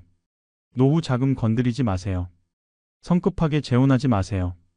부동산에 올인하지 마세요. 의료비 대비하세요. 가계부 쓰세요. 자녀한테 과하게 주지 마세요. 장수 리스크 기억하세요. 사기 조심하세요. 이 10가지만 지켜도 여러분의 노후는 안전합니다. 할 수 있어요. 파이팅 하세요. 오늘도 끝까지 시청해 주셔서 정말 감사합니다. 여러분 모두 건강하시고 행복한 노후 보내시길 진심으로 바랍니다. 다음 영상에서 또 뵙겠습니다. 감사합니다. 여러분 안녕하세요. 오늘 제가 여러분께 들려드릴 이야기는 정말 가슴 아픈 이야기입니다. 제목부터 너무 슬프죠? 나이 들어 돈이 없을 때 자식도 친구도 남이 됩니다. 이 말을 처음 들으셨을 때 어떤 생각이 드셨나요? 설마 그럴 리가 하셨나요? 아니면 맞아, 현실이 그래 하고 고개를 끄덕이셨나요? 오늘 이야기를 시작하기 전에 한 분을 소개해 드리겠습니다. 80세 최모 할아버지입니다. 할아버지는 전화기를 바라보며 혼잣말을 하십니다. 오늘도 안 울리네. 일주일째야. 할아버지의 전화기는 일주일 동안 단 한 번도 울리지 않았습니다. 스팸 전화조차 없었어요. 할아버지에게는 자식이 3명 있습니다. 아들 2, 딸 1요. 손주도 5명이나 됩니다. 그런데 아무도 전화하지 않아요. 작년 설날까지만 해도 자식들이 다 모였었어요. 손주들 세뱃돈도 주고 함께 밥도 먹고 웃고 떠들었죠. 그런데 올해 설날엔 아무도 안 왔습니다. 할아버지가 전화했을 때 큰아들은 아버지 죄송해요. 처가 일이 있어서요. 작은 아들은 저희는 해외여행 가기로 했어요. 딸은 시댁에 가야 해서요. 이렇게 말했어요. 할아버지는 혼자 라면 끓여 먹으며 설날을 보냈습니다. 무슨 일이 있었던 걸까요? 할아버지가 갑자기 나쁜 사람이 되었을까요? 아니에요. 단 한 가지가 바뀌었을 뿐이에요. 할아버지한테 돈이 없어졌다는 거요. 1년 전만 해도 할아버지는 예금이 5천만 원 있었어요. 자식들 만날 때마다 용돈도 주고 손주들 세뱃돈도 넉넉히 주고 외식도 할아버지가 계산하고 그랬어요. 그런데 지난 1년 동안 병원비로 3천만 원, 생활비로 2천만 원을 쓰면서 돈이 바닥났어요. 이제 할아버지는 국민연금 월 40만 원으로만 살아야 합니다. 자식들이 변한 건 그때부터였어요. 전화도 뜸해지고 만나자는 말도 없어지고 명절에도 안 오고. 할아버지는 알아요. 내가 이제 짐이구나. 용돈 줄 돈도 없고 밥값 낼 돈도 없고 그러니까 애들이 안 오는 거구나. 여러분, 이게 특별한 경우라고 생각하세요? 아니에요. 지금 대한민국의 독거노인이 150만 명이 넘습니다. 이 중에서 한 달에 한 번도 가족이나 친구를 만나지 않는 사람이 30%예요. 45만 명이 완전히 고립된 채로 살고 있어요. 오늘 이 시간에는 왜 가장 가까운 사람들이 가장 먼 사람이 되는지 돈과 관계의 잔인한 상관관계를 여러분께 말씀드리겠습니다. 총 14가지 실제 사례를 들려드릴 거예요. 자식, 친구, 배우자, 형제 모든 관계가 어떻게 변하는지 보여드릴 겁니다. 특히 5번째 사례는 정말 충격적이에요. 임종하는 순간에도 자식들이 안 온 경우입니다. 끝까지 들어주세요. 이 영상이 여러분의 노후 준비에 경종을 울릴 수 있기를 바랍니다. 자, 그럼 첫 번째 사례부터 시작하겠습니다. 자식이 남이 되는 순간들을 보여드릴게요. 첫 번째 사례, 아버지 전화받기 무거워요 라고 말하는 자녀들의 이야기입니다. 72세 김모 할아버지는 아들이 하나 있습니다. 45세 된 아들이에요. 할아버지는 아들이 결혼하기 전까지만 해도 매일 통화했어요. 오늘 뭐 했니? 밥은 먹었니? 회사는 괜찮니? 이런 이야기를 나눴죠. 아들도 좋아했어요. 아버지, 오늘 승진 발표 나왔어요. 저 떨어졌어요. 이런 이야기도 하고요. 아들이 결혼하고 나서도 처음 몇 년은 괜찮았어요. 한 달에 한두 번씩은 만났고 일주일에 한 번 정도는 통화했어요. 손주가 태어나고 나서는 할아버지가 손주 보는 재미에 살았죠. 그런데 5년 전부터 할아버지의 형편이 어려워지기 시작했어요. 퇴직금으로 모아둔 돈이 점점 줄어들었어요. 할아버지는 어느 날 아들한테 전화를 했습니다. 아들아, 미안한데 아버지가 좀 급한 일이 있어서 200만 원만 빌려줄 수 있겠니? 병원비가 급하게 필요했거든요. 아들은 네, 아버지. 드릴게요 라고 했어요. 그리고 200만 원을 보내줬죠. 할아버지는 고마웠어요. 역시 내 아들이야. 그런데 6개월 후에 또 급한 일이 생겼어요. 이번엔 집 보일러가 고장나서 300만 원이 필요했어요. 다시 아들한테 전화했죠. 아들아, 미안한데 또. 아들은 이번에도 보내줬어요. 하지만 목소리가 좀 달랐어요. 아버지, 저희도 힘들거든요. 애들 학원비도 내야 하고. 불평이 섞여 있었어요. 그 후로 할아버지는 아들한테 전화하기가 무서워졌어요. 또 돈 달라는 소리 하는 거 아니야? 이런 눈치가 보이니까요. 그래서 전화를 덜 하게 됐어요. 일주일에 한 번 하던 통화가 한 달에 한 번으로 줄었어요. 그러다가 작년에 할아버지가 또 급하게 500만 원이 필요했어요. 이번엔 수술비였어요. 할아버지는 떨리는 손으로 아들한테 전화를 걸었습니다. 아들아, 아버지가 정말 미안한데. 아들이 한숨을 쉬더래요. 전화기 너머로 들렸대요. 그리고 이렇게 말했어요. 아버지, 저희도 정말 여유가 없어요. 이번 달에 대출 이자 내야 하고 애들 학원비도 밀렸고요. 정말 죄송하지만 이번엔 어렵겠어요. 할아버지는 그래, 알겠다. 미안하다라고 했어요. 전화를 끊고 나서 한참을 울었대요. 내가 짐이구나. 내가 아들한테 부담이구나. 그 후로 할아버지는 아들한테 전화를 거의 안 해요. 한 달에 한 번 정도 아들이 아버지, 안녕하세요? 하고 전화하면 응, 잘 있다. 너희도 잘 지내라 이렇게만 짧게 통화하고 끊어요. 더 이상 할 이야기가 없는 것 같아요. 명절에도 할아버지는 아들 집에 잘 안 가요. 가면 빈손으로 갈 수 없는데 선물 살 돈이 없거든요. 작년 추석에는 나 몸이 좀 안 좋아서 못 갈 것 같다라고 거짓말을 했대요. 아들은 그러세요? 그럼 쉬세요 하고 말았어요. 억지로라도 제가 모시러 갈게요 라는 말이 없더래요. 할아버지는 혼자 명절을 보냈어요. 텔레비전 보다가 라면 끓여 먹고 또 텔레비전 보다가 자고. 전화기는 조용했어요. 손주들 목소리도 듣고 싶었는데 전화할 수가 없었어요. 할아버지, 세뱃돈. 이 소리를 들으면 어떻게 해야 할지 몰라서요. 지금 할아버지는 이렇게 말씀하세요. 아들한테 전화하는 게 무거워. 내가 전화하면 아들이 부담스러워할 것 같아. 그래서 그냥 안 해. 아들도 나한테 전화 안 해. 서로 불편하니까. 이제 우리는 남이야. 피는 섞였지만 남이야. 여러분, 이 이야기 들으시면서 어떤 생각이 드셨나요? 아들이 너무 야박하다고 생각하세요? 아니면 아들도 힘들었겠다고 생각하세요? 사실 양쪽 다 맞아요. 아버지도 억울하고 아들도 힘들고. 그런데 결국 돈이 없는 쪽이 더 외로워지는 거예요. 두 번째 사례로 넘어가겠습니다. 용돈 못 주니 손주도 못 보는 할머니 이야기예요. 75세 박 할머니는 손주가 3명 있어요. 초등학교 3학년, 1학년, 유치원생이에요. 할머니는 손주들이 너무 예뻐요. 일주일에 한 번씩은 만나러 갔었어요. 할머니는 손주들 만날 때마다 용돈을 줬어요. 큰 손주한테 10,000원, 둘째한테 5,000원, 막내한테 5,000원, 2만 원씩 줬어요. 한 달이면 8만 원이에요. 할머니 입장에서는 큰 돈이었지만 손주들 좋아하는 모습 보면 행복했어요. 그런데 1년 전부터 할머니 형편이 어려워졌어요. 배우자가 세상을 떠나면서 수입이 확 줄었거든요. 이제 할머니는 국민연금 월 30만 원으로만 살아야 해요. 여기서 월세 20만 원 내고 나면 10만 원만 남아요. 식비, 교통비, 병원비 다 합쳐서 10만 원으로 살아야 해요. 할머니는 더 이상 손주들한테 용돈을 줄 수가 없었어요. 처음에는 금액을 줄였어요. 10,000원 주던 걸 5,000원으로, 5,000원 주던 걸 2,000원으로. 손주들이 실망하는 표정이 보였어요. 할머니, 이번엔 이것밖에 안 돼요? 큰 손주가 물었어요. 할머니는 가슴이 찢어지는 것 같았어요. 며느리의 태도도 달라지기 시작했어요. 예전에는 어머니, 놀러 오세요.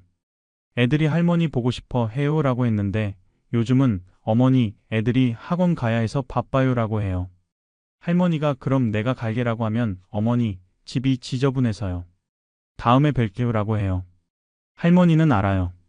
며느리가 자기를 부담스러워 한다는 걸요. 용돈 안 주는 할머니는 손주들한테도 며느리한테도 별로 반갑지 않은 존재가 된 거예요. 명절 때 일은 더 가슴 아팠어요. 작년 추석에 할머니는 손주들 선물을 사가지 못했어요. 돈이 없었거든요. 빈손으로 갈 수도 없고 그렇다고 안 갈 수도 없고 해서 과일 한 봉지만 들고 갔어요. 1,000원짜리 바나나였어요. 아들 집에 가니까 시댁 어머니도 와 계시더래요. 시댁 어머니는 큰 선물 가방을 여러 개 들고 오셨어요. 손주들한테 장난감도 사주고 옷도 사주고 용돈도 5만 원씩 주시더래요. 손주들은 할머니 하면서 시댁 할머니한테만 달라붙었어요. 박 할머니는 구석에 조용히 앉아 있었어요. 손주들이 외할머니 안녕하세요? 인사는 했지만 금방 가버리더래요. 시댁 할머니가 사준 장난감 가지고 놀러요. 박 할머니는 가슴이 너무 아팠어요. 용돈 못 주니까 손주들도 나한테 안 오는구나. 밥 먹을 때도 며느리가 시어머니한테만 신경 쓰더래요. 어머니 이거 드세요. 이거 맛있어요. 박 할머니한테는 어머니도 드세요 한마디만 했어요.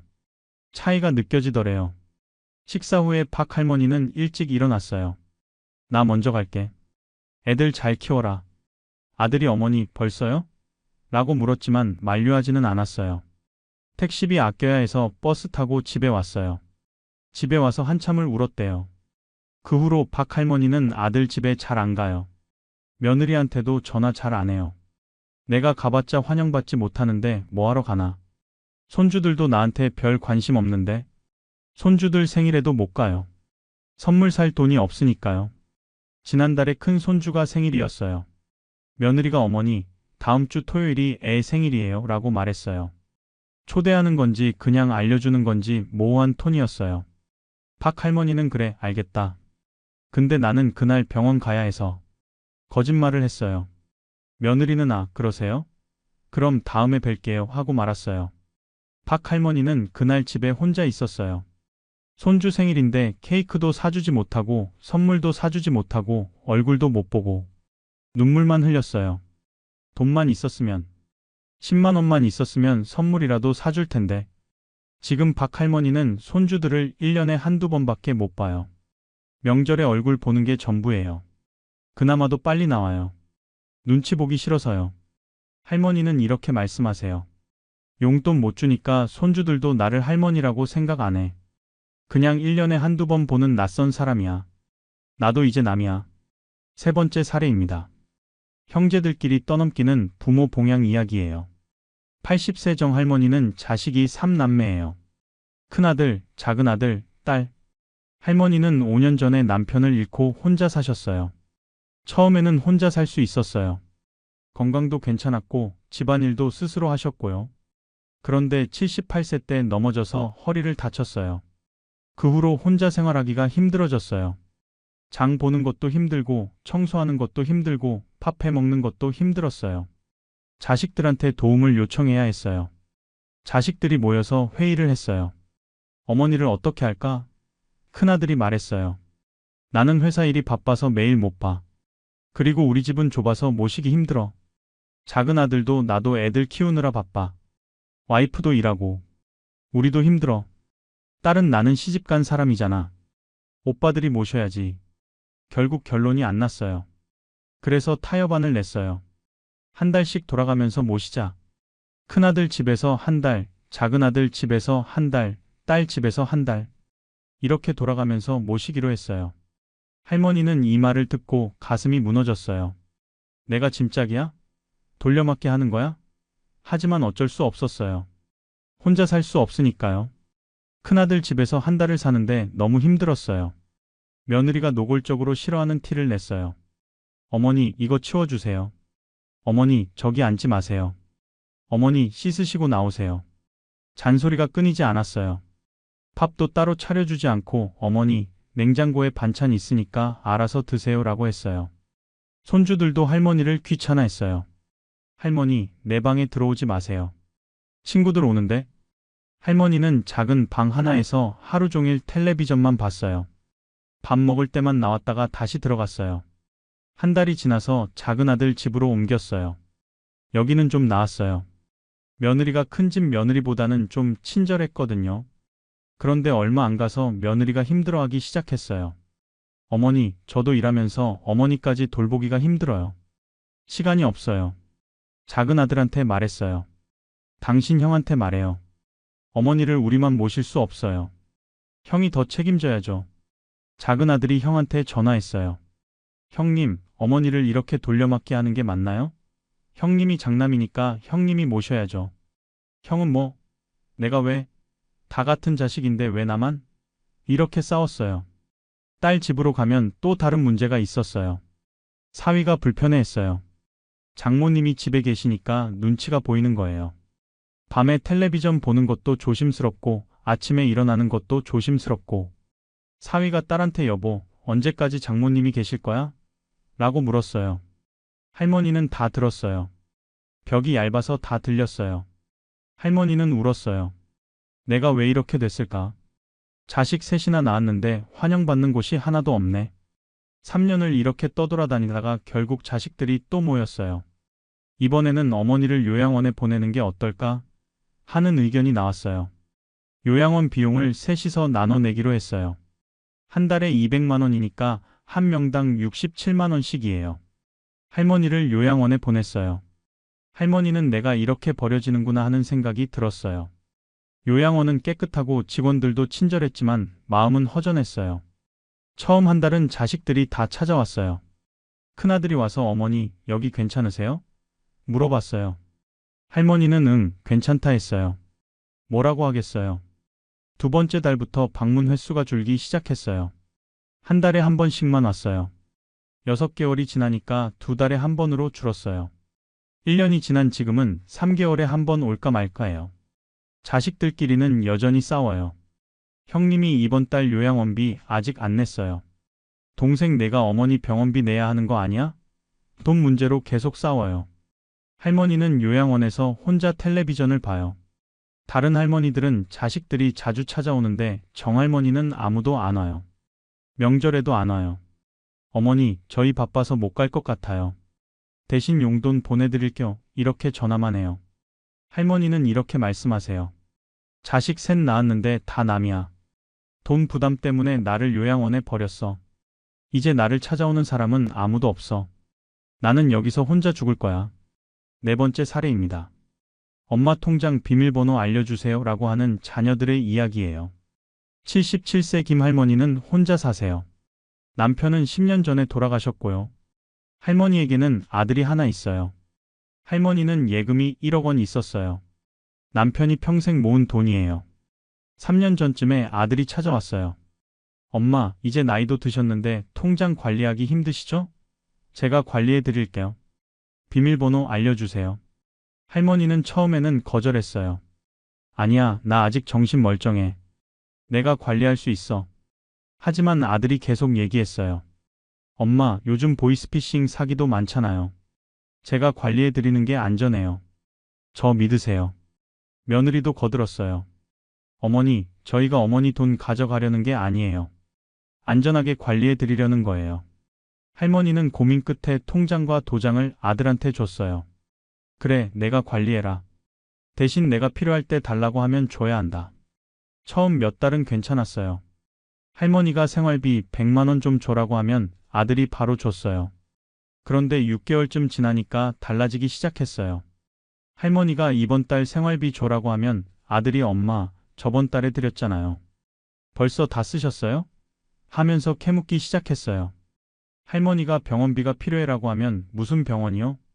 영수증 보여주세요. 이렇게 확인하더래요. 할머니는 기분이 나빴어요. 내 돈인데 왜 내가 허락을 받아야 해? 1년쯤 지났을 때 할머니가 통장 정리를 해보고 싶어서 아들한테 통장 사본을 달라고 했어요. 아들이 보내준 명세서를 보고 할머니는 깜짝 놀랐어요. 1억 원이 있었는데 2천만 원밖에 안 남아 있었어요. 8천만 원이 어디 갔을까요? 아들한테 전화했어요. 아들아, 돈이 왜 이렇게 줄었니? 아들이 대답했어요. 엄마, 제가 투자를 좀 했어요. 엄마 돈 불려드리려고요. 곧 돌려드릴게요. 할머니는 화가 났어요. 내 허락도 없이 왜 내 돈을 투자했니? 아들은 엄마, 저한테 맡기셨잖아요. 제가 알아서 하는 거예요. 걱정하지 마세요 라고 했어요. 하지만 할머니는 불안했어요. 내 돈 돌려줘. 통장 돌려달라고. 아들은 엄마, 지금 못 드려요. 돈이 묶여 있어요. 조금만 기다리세요. 6개월을 기다렸는데 아들은 돈을 안 돌려줬어요. 계속 조금만 더 기다려요. 이렇게만 말했어요. 할머니는 결국 경찰에 신고했어요. 아들이 할머니 돈을 함부로 쓴 거니까 횡령이에요. 경찰이 조사했더니 아들이 할머니 돈으로 주식 투자를 했다가 5천만 원을 잃었고 3천만 원은 자기 빚을 갚는 데 썼어요. 범죄예요. 아들은 결국 처벌받았어요. 하지만 할머니는 더 슬펐어요. 돈을 잃은 것보다 아들을 잃은 게 더 슬펐어요. 내 아들이 내 돈을 훔쳐갔어. 나를 이용했어. 이제 우리는 남보다 못해. 지금 할머니는 남은 돈 2천만 원으로 쪽방에서 혼자 살고 있어요. 아들과는 연락도 안 해요. 할머니는 이렇게 말씀하세요. 돈이 있을 때는 날 엄마라고 불렀는데 돈 없어지니까 이제 남이야. 차라리 처음부터 아들 없었으면 이렇게 배신감은 안 느꼈을 텐데. 5번째 사례입니다. 이건 정말 충격적이에요. 임종 때도 안 온 자식들 이야기입니다. 83세 조할머니는 작년에 폐암 말기 진단을 받았어요. 의사가 3개월 정도 남으셨습니다 라고 했어요. 할머니는 자식들한테 연락했어요. 아들 둘, 딸 하나 있었거든요. 애들아, 엄마가 암이래. 시간이 얼마 안 남았대. 자식들은 놀라면서 엄마, 큰일이네요. 병원 어디예요? 갈게요 라고 했어요. 그날 저녁에 자식들이 다 왔어요. 병실에서 울고 의사 이야기도 듣고 치료 방법도 상의했어요. 문제는 그 다음이었어요. 의사가 항암 치료를 하면 6개월 정도 연장할 수 있습니다. 비용은 3천만 원 정도 듭니다 라고 했어요. 자식들이 회의를 했어요. 복도에서 수근수근 이야기하는 소리가 할머니한테 들렸어요. 큰아들이 3천만 원을 우리가 내야 해? 셋이서 나누면 1,000만 원씩인데. 작은아들이 형님, 어머니 나이가 83이에요.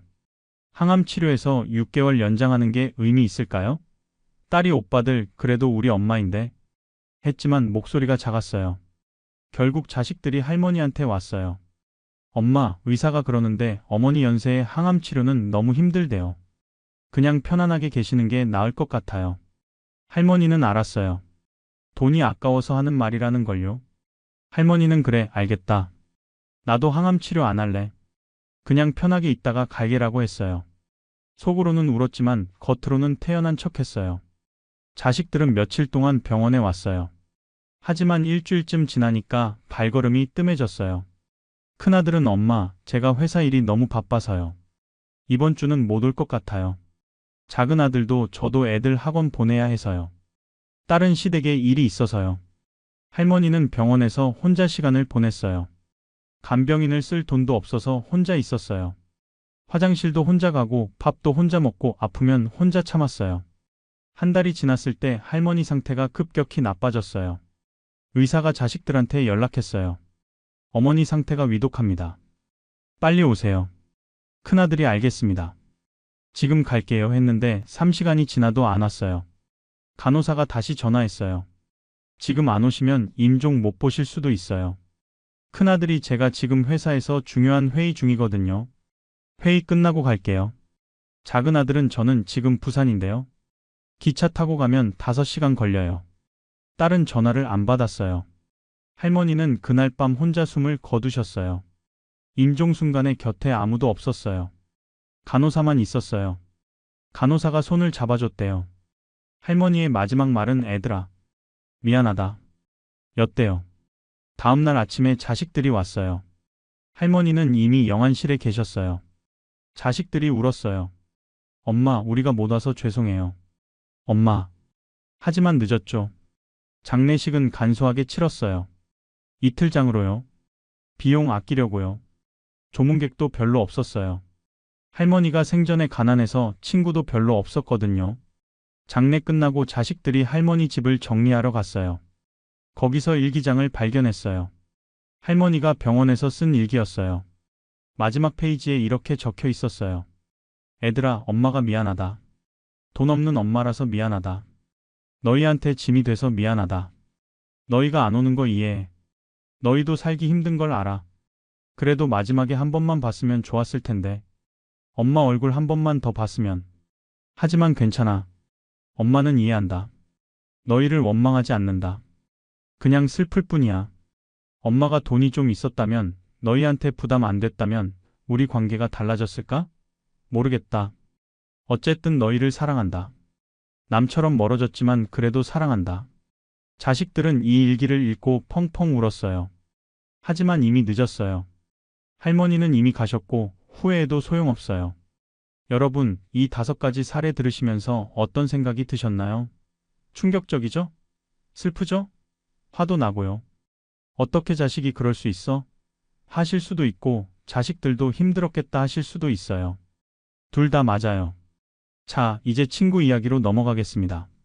자식만 남이 되는 게 아니에요. 친구도 남이 됩니다. 6번째 사례, 골프 모임에서 퇴출된 친구 이야기예요. 68세 이모 씨는 40년 동안 같이 지낸 친구들이 있어요. 고등학교 동창들이에요. 5명이서 한 달에 한 번씩 골프를 쳤어요. 20년 넘게 계속한 모임이에요. 이 씨는 이 모임이 정말 좋았어요. 친구들 만나서 운동도 하고, 이야기도 하고, 팝도 먹고. 한 달에 한 번 있는 이 모임이 유일한 낙이었어요. 골프 치는데 비용이 들어가죠. 그린피가 10만 원, 카트비 2만 원, 식사비 3만 원. 한 번 가면 15만 원 정도 들어가요. 1년이면 180만 원이에요. 이 씨는 예전에는 이 정도 돈이 부담 안 됐어요. 은퇴할 때 퇴직금도 받았고 예금도 좀 있었거든요. 그런데 3년 전부터 돈이 빠듯해지기 시작했어요. 생활비, 병원비 쓰다 보니 저축이 바닥나기 시작한 거예요. 작년부터 이 씨는 골프 회비가 부담스러웠어요. 국민연금이 월 50만 원인데 여기서 15만 원을 골프에 쓰면 생활이 힘들었어요. 그래서 한두 번 빠지기 시작했어요. 친구들한테 미안해. 나 이번엔 몸이 안 좋아서 못 갈 것 같아라고 했어요. 친구들은 그래? 몸조리 잘해라고 했어요. 다음 달에도 미안해. 나 친척 결혼식이 있어서라고 했어요. 친구들은 그래. 다음에 보자라고 했어요. 그런데 3달 연속 빠지니까 친구들 분위기가 달라지더래요. 한 친구가 전화했어요. 야, 너 요즘 왜 안 나와? 무슨 일 있어? 이 씨는 솔직하게 말할 수가 없었어요. 돈이 없어서라고 말하기가 창피했거든요. 그래서 아니야. 그냥 바빠서 그래라고 얼버무렸어요. 친구가 바빠? 은퇴해서 뭐가 바빠? 야, 솔직히 말해. 우리 안 만나기 싫은 거지? 좀 서운한 투로 말했어요. 이 씨는 아니야. 그런 거 아니야 라고 했지만 어색했어요. 6개월을 빠지니까 친구들이 더 이상 연락을 안 했어요. 모임 공지도 이 씨한테는 안 왔어요. 단체 채팅방에서 조용히 나간 거예요. 아무도 왜 나갔냐고 묻지 않았어요. 이 씨는 외로웠어요. 40년 친구들인데 이렇게 쉽게 끝나나 싶었어요. 한 친구한테 전화를 걸어봤어요. 야, 너희 요즘도 골프 치니? 친구가 응, 치지. 너도 오고 싶으면 와라고 시큰둥하게 대답했어요. 이 씨는 나 요즘 형편이 좀 안 좋아서 골프는 힘들 것 같아. 그냥 커피나 한잔하자라고 제안했어요. 친구가 아, 그래? 글쎄, 나도 바빠서. 나중에 연락할게라고 하더니 연락이 없었어요. 이 씨는 깨달았어요. 돈 없으면 친구도 없구나. 골프 칠 돈 없으면 이 모임에 낄 수 없구나. 40년 친구도 결국 돈으로 이어진 관계였구나. 지금 이 씨는 혼자 집에만 있어요. 만날 친구가 없어요. 전화기도 조용해요. 가끔 옛날 사진을 보면서 그때는 좋았는데라고 중얼거려요. 골프장에서 찍은 사진들, 다 같이 웃고 있는 사진들. 이제는 추억일 뿐이에요. 7번째 사례, 경조사비 때문에 끊긴 우정 이야기예요. 70세 박 씨는 대학 동창이 있어요. 50년 지기예요. 같은 과를 다녔고 군대도 같이 갔고 결혼도 같은 해에 했어요. 정말 가까운 친구였어요. 작년 여름에 친구 아들이 결혼을 했어요. 친구가 박 씨한테 청첩장을 보냈어요. 야, 우리 아들 결혼한다. 꼭 와야 해. 네가 안 오면 섭섭해. 박 씨는 가고 싶었어요. 친구 아들 결혼식이니까 당연히 가야죠. 문제는 축의금이었어요. 친구 아들 결혼이면 최소한 10만 원은 줘야 하는데 박 씨한테는 그 돈이 없었어요. 박 씨는 국민연금 월 40만 원으로 살고 있었거든요. 월세 20만 원 내고 나면 20만 원으로 한 달을 살아야 해요. 10만 원을 축의금으로 내면 그 달은 굶어야 해요. 박 씨는 며칠을 고민했어요. 가야 하나 말아야 하나? 10만 원을 어떻게 마련하지? 결국 가지 않기로 결정했어요. 친구한테 전화를 걸었어요. 야, 미안한데 나 그날 갑자기 병원 가야 할 것 같아. 못 갈 것 같다. 거짓말이었어요. 친구는 뭐? 무슨 병원? 어디 아파? 물었어요. 박 씨는 아니야. 그냥 검사 좀 해야 해서. 미안하다라고 했어요. 친구는 그래? 그럼 어쩔 수 없지. 몸조리 잘해라고 했는데 목소리가 좀 서운한 것 같았어요. 결혼식 날, 박 씨는 집에서 텔레비전을 봤어요. 친구 생각이 났어요. 지금쯤 식이 시작됐겠지. 미안하다, 친구야. 나도 가고 싶었어. 근데 돈이 없어서. 혼자 중얼거렸어요. 일주일 후에 친구가 전화했어요. 야, 너 그날 진짜 병원 간 거야? 박 씨는 응, 갔지라고 거짓말을 계속했어요. 친구가 이상하네. 다른 친구들은 다 왔는데 너만 안 왔어. 네가 안 온 거 다들 이상하게 생각하더라라고 했어요. 박 씨는 미안해. 다음에 만나서 축하해 줄게라고 했어요. 친구는 그래, 그럼 다음 주에 만날래? 애들 신혼여행 사진 보여줄게라고 했어요. 박 씨는 다음 주는 내가 좀 바빠서. 그 다음 주에 보자라고 했어요. 그렇게 계속 미루다 보니 한 달이 지났어요. 친구가 더 이상 연락을 안 했어요. 박 씨도 먼저 연락하기가 뭐했어요. 축의금도 안 낸 주제에 무슨 낯으로 연락해요. 석 달쯤 지났을 때 박 씨가 용기를 내서 친구한테 전화했어요. 야, 우리 한번 만나자. 친구가 그래? 언제? 했는데 전 같지 않았어요. 만남을 잡았는데 친구가 미안, 그날 갑자기 일이 생겨서 못 갈 것 같아라고 취소했어요. 그 후로 연락이 끊겼어요. 박 씨는 알아요. 친구가 자기한테 섭섭한 거요. 50년 친구 아들 결혼식에 오지도 않고 축의금도 안 보내고 친구 입장에서는 배신감을 느꼈을 거예요. 박 씨는 정말 미안해요. 하지만 어쩔 수 없었어요. 돈이 없었으니까요. 가난을 솔직하게 말하기는 더 창피했고요. 그래서 거짓말을 했고 그 거짓말이 우정을 끝냈어요. 지금 박 씨는 50년 친구를 잃었어요. 그 친구뿐 아니라 그 친구 그룹 전체와 멀어졌어요. 다들 그 이야기를 들었으니까요. 박 씨가 결혼식에 안 왔대. 축의금도 안 보냈대. 소문이 퍼졌을 거예요. 박 씨는 이렇게 말해요. 경조사비 10만 원 때문에 50년 우정을 잃었어. 돈 때문에 친구를 잃었어. 가난하면 친구도 유지할 수 없어. 8번째 사례, 커피 한 잔도 부담스러운 만남 이야기예요. 65세 최 씨는 직장 동료였던 친구들이 있어요. 은퇴하기 전까지 30년을 같이 일한 동료들이에요. 은퇴하고 나서도 한 달에 한 번씩 만났어요. 보통 커피숍에서 만나요. 커피 마시면서 근황 이야기하고 옛날 이야기하고 그러면서 두세 시간을 보내요. 커피 한 잔에 5천 원이에요. 케이크 하나 시키면 10,000원이 넘어가고요. 최 씨는 작년까지는 이 모임이 부담 안 됐어요. 한 달에 10,000원 정도니까요. 그런데 올해 들어서 형편이 빠듯해지기 시작했어요. 예금이 바닥나고 국민연금만으로 살게 되니까 커피 한 잔도 부담스러워진 거예요. 친구들한테 다음 주에 만나자 연락이 오면 최 씨는 미안, 나 그날 약속이 있어라고 거절했어요. 다음 달에도 나 요즘 몸이 좀 안 좋아서라고 핑계를 댔어요. 3번 연속 거절하니까 친구들이 이상하게 생각하기 시작했어요. 한 친구가 따로 전화를 걸어왔어요. 야, 너 왜 자꾸 안 나와? 우리가 뭐 잘못했어? 최 씨는 아니야. 그런 거 아니고 그냥 바빠서 그래라고 했어요. 친구가 바빠? 은퇴했는데 뭐가 바빠? 솔직히 말해. 우리랑 안 만나고 싶은 거야? 좀 짜증 섞인 목소리였어요. 최 씨는 뭐라고 대답해야 할지 몰랐어요. 커피값이 부담스러워서라고 말할 수가 없었어요. 너무 창피했거든요. 결국 아니야. 정말 바빠서 그래. 다음에 꼭 볼게라고 했지만 친구는 납득하지 못한 것 같았어요. 그래, 알았어. 시간 되면 연락해라고 차갑게 말하고 끊었어요. 그 후로 최 씨는 모임 공지를 못 받았어요. 단체 채팅방에서 조용히 나간 거예요. 최 씨가 나간 걸 아무도 묻지 않았어요. 쟤 왜 나갔어? 이런 메시지도 없었어요. 최 씨는 외로웠어요. 30년을 함께 일한 동료들인데 이렇게 쉽게 끝나나 싶었어요. 커피 한 잔 때문에요. 고작 5천 원 때문에 친구를 잃었어요.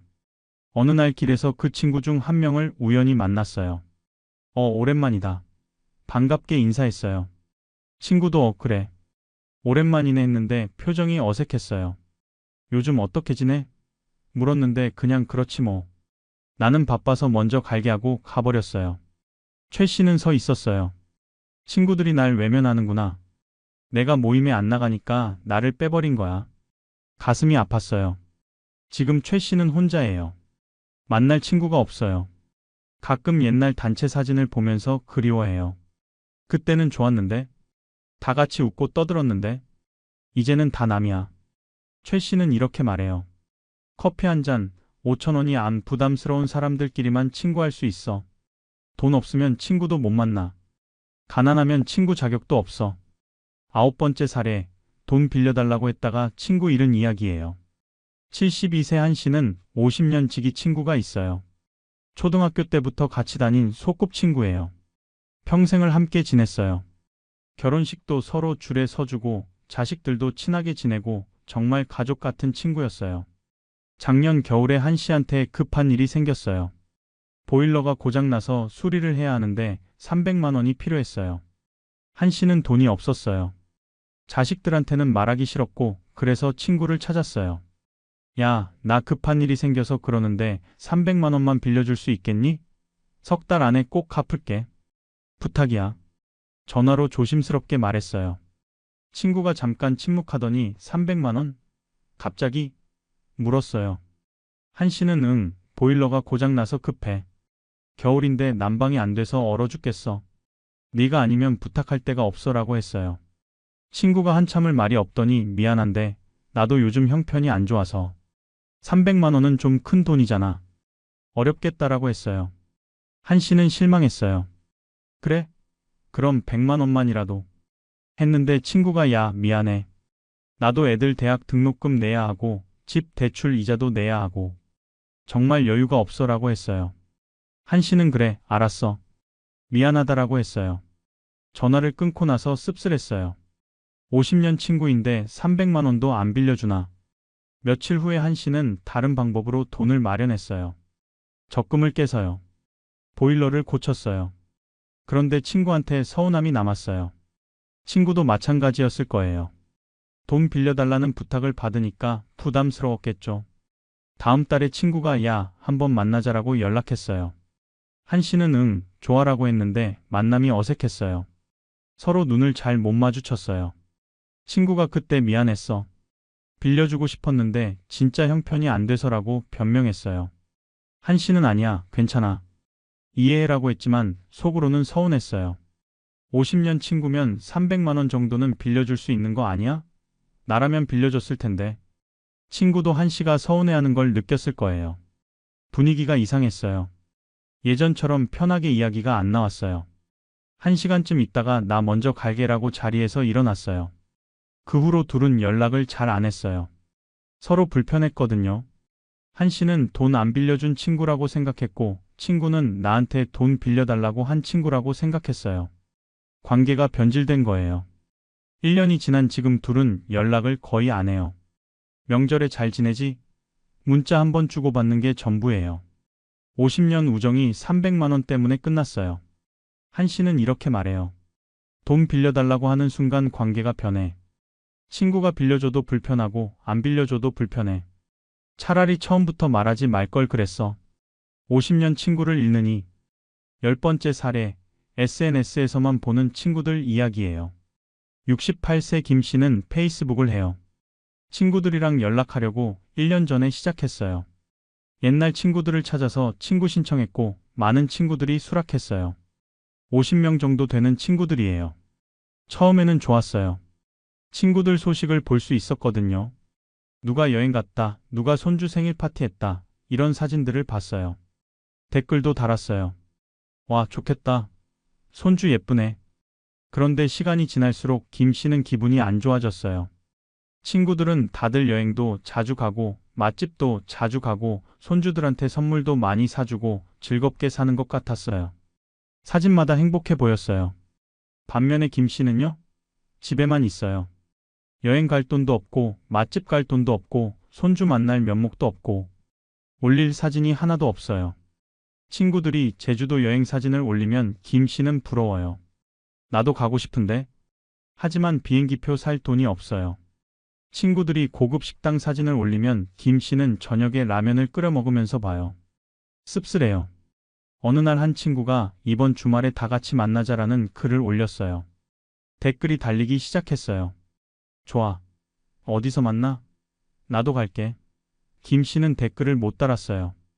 만나면 밥값도 내야 하고 술값도 내야 하고 2차까지 가면 10만 원은 들어가거든요. 김 씨는 그냥 좋아요만 눌렀어요. 댓글은 안 달았어요. 친구들이 만나서 찍은 사진을 나중에 봤어요. 다들 즐거워 보였어요. 김 씨는 빠진 거죠.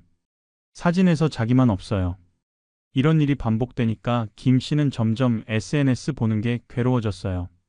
볼 때마다 소외감을 느꼈어요. 나만 빼고 다 만나네. 나만 못 사네. 나만 가난하네. 어느 날 김 씨는 SNS에 글을 하나 올렸어요. 요즘 날씨 좋네요. 다들 건강하세요. 평범한 글이었어요. 좋아요가 서너 개 달렸어요. 예전에는 20개씩 달렸는데요. 친구들이 김 씨한테 관심이 없어진 거예요. 김 씨가 아무것도 안 올리니까, 어디도 안 가니까 친구들도 김 씨를 잊어버린 거예요. 김 씨는 그냥 보기만 하는 유령 같은 존재가 됐어요. 결국 김 씨는 SNS를 탈퇴했어요. 볼수록 우울해지니까요. 차라리 안 보는 게 나아. 친구들이 잘 사는 걸 보면 내 처지가 더 비참해져. 지금 김 씨는 친구들과 완전히 단절됐어요. SNS로라도 소식을 볼 수 있었는데 그것마저 끊었으니까요. 전화도 안 해요. 전화해봤자 만나자는 소리 들을까 봐요. 만나면 돈 드니까요. 김 씨는 이렇게 말해요. SNS에서 친구들 행복한 모습 보면 나만 불행한 것 같아. 나만 소외된 것 같아. 차라리 안 보는 게 마음 편해. 그렇게 친구들과 멀어져. 여기까지 10가지 사례를 말씀드렸어요. 자식 5가지, 친구 5가지. 이제 배우자와 형제 이야기를 해볼게요. 11번째 사례, 노후 자금 없다고 원망하는 배우자 이야기예요. 73세 부부가 있어요. 50년을 함께 살았어요. 젊었을 때는 사이가 좋았어요. 함께 일하고 자식 키우고 어려움도 함께 이겨냈어요. 그런데 노년에 들어서 문제가 생겼어요. 돈이 없는 거예요. 남편이 평생 벌었지만 저축을 못했어요. 자식 교육비에 다 썼고 집 사는데 다 썼고 남은 게 없어요. 이제 국민연금 부부 합쳐서 월 100만 원으로 살아야 해요. 아내가 원망하기 시작했어요. 당신이 돈을 좀 모아뒀어야죠. 다른 집들은 다 몇 억씩 있던데 우리는 왜 이 모양이에요? 남편은 내가 평생 일했잖아. 당신이랑 애들 먹여 살렸잖아 라고 대꾸했어요. 아내가 먹여 살린 게 뭐가 대단해요? 노후 준비를 했어야죠. 이제 늙어서 어떻게 살라고요? 목소리를 높였어요. 남편도 화가 났어요. 그럼 당신은 뭐 했어? 당신도 돈 못 모았잖아. 이런 식으로 매일 싸워요. 아침에 일어나면 싸우고 저녁에 또 싸우고 50년을 함께 산 부부가 노년에 돈 때문에 원수가 됐어요. 아내는 친구들 만나면 남편 욕을 해요. 우리 영감이 돈을 하나도 못 모았어. 나는 이제 어떻게 살아? 남편은 동창들 만나면 집사람이 매일 잔소리야. 돈 타령만 해라고 불평해요. 밤에 잘 때도 따로 자요. 등을 돌리고 자요. 대화도 거의 안 해요. 밥 먹을 때도 말이 없어요. 같은 집에 사는 남남 같아요. 남편은 가끔 생각해요. 이혼할까? 하지만 이혼해도 나아질 게 없어요. 둘 다 가난한데 따로 살면 더 힘들어요. 그래서 그냥 참고 살아요. 불행하게요. 아내도 후회해요. 내가 왜 이 사람이랑 결혼했을까? 돈 많은 사람이랑 결혼할걸? 하지만 이미 늦었죠. 50년을 함께 살았는데 이제 와서 어쩌겠어요. 지금 이 부부는 같은 집에 살지만 행복하지 않아요. 돈 때문에 서로 원망하면서 살아요. 사랑은 사라졌어요. 남은 건 원망뿐이에요. 부부가 이렇게 말해요. 사랑으로 결혼했는데 돈 때문에 끝나네. 50년을 함께 살았어도 돈이 없으면 행복할 수 없어. 같이 늙어도 외로워. 12번째 사례부터는 빠른 속도로 말씀드릴게요. 시간 관계상 간략하게요. 재산 상속 문제로 갈라선 형제들 이야기예요. 85세 어머니가 돌아가시면서 재산을 남기셨어요. 집 한 채, 가격이 3억 원이었어요. 자식이 3남매예요. 나눠 가지면 한 명당 1억 원씩이에요. 그런데 큰아들이 나는 장남이니까 더 받아야 한다고 주장했어요. 작은 아들은 무슨 소리야? 다 똑같이 나눠야지 했어요. 딸은 오빠들이 나눠 가져. 나는 시집간 사람이니까 했지만 속으로는 받고 싶었어요. 결국 3남매는 변호사까지 선임해서 싸웠어요. 법정까지 갔어요. 재판하는데 변호사 비용만 각자 2천만 원씩 들어갔어요. 싸우는데 6천만 원 쓴 거예요. 1년 만에 합의가 됐어요. 똑같이 나누기로요. 하지만 형제 관계는 끝났어요. 서로 원망하고 미워하고 연락 끊었어요. 어머니 장례식 이후로 한 번도 안 만났어요.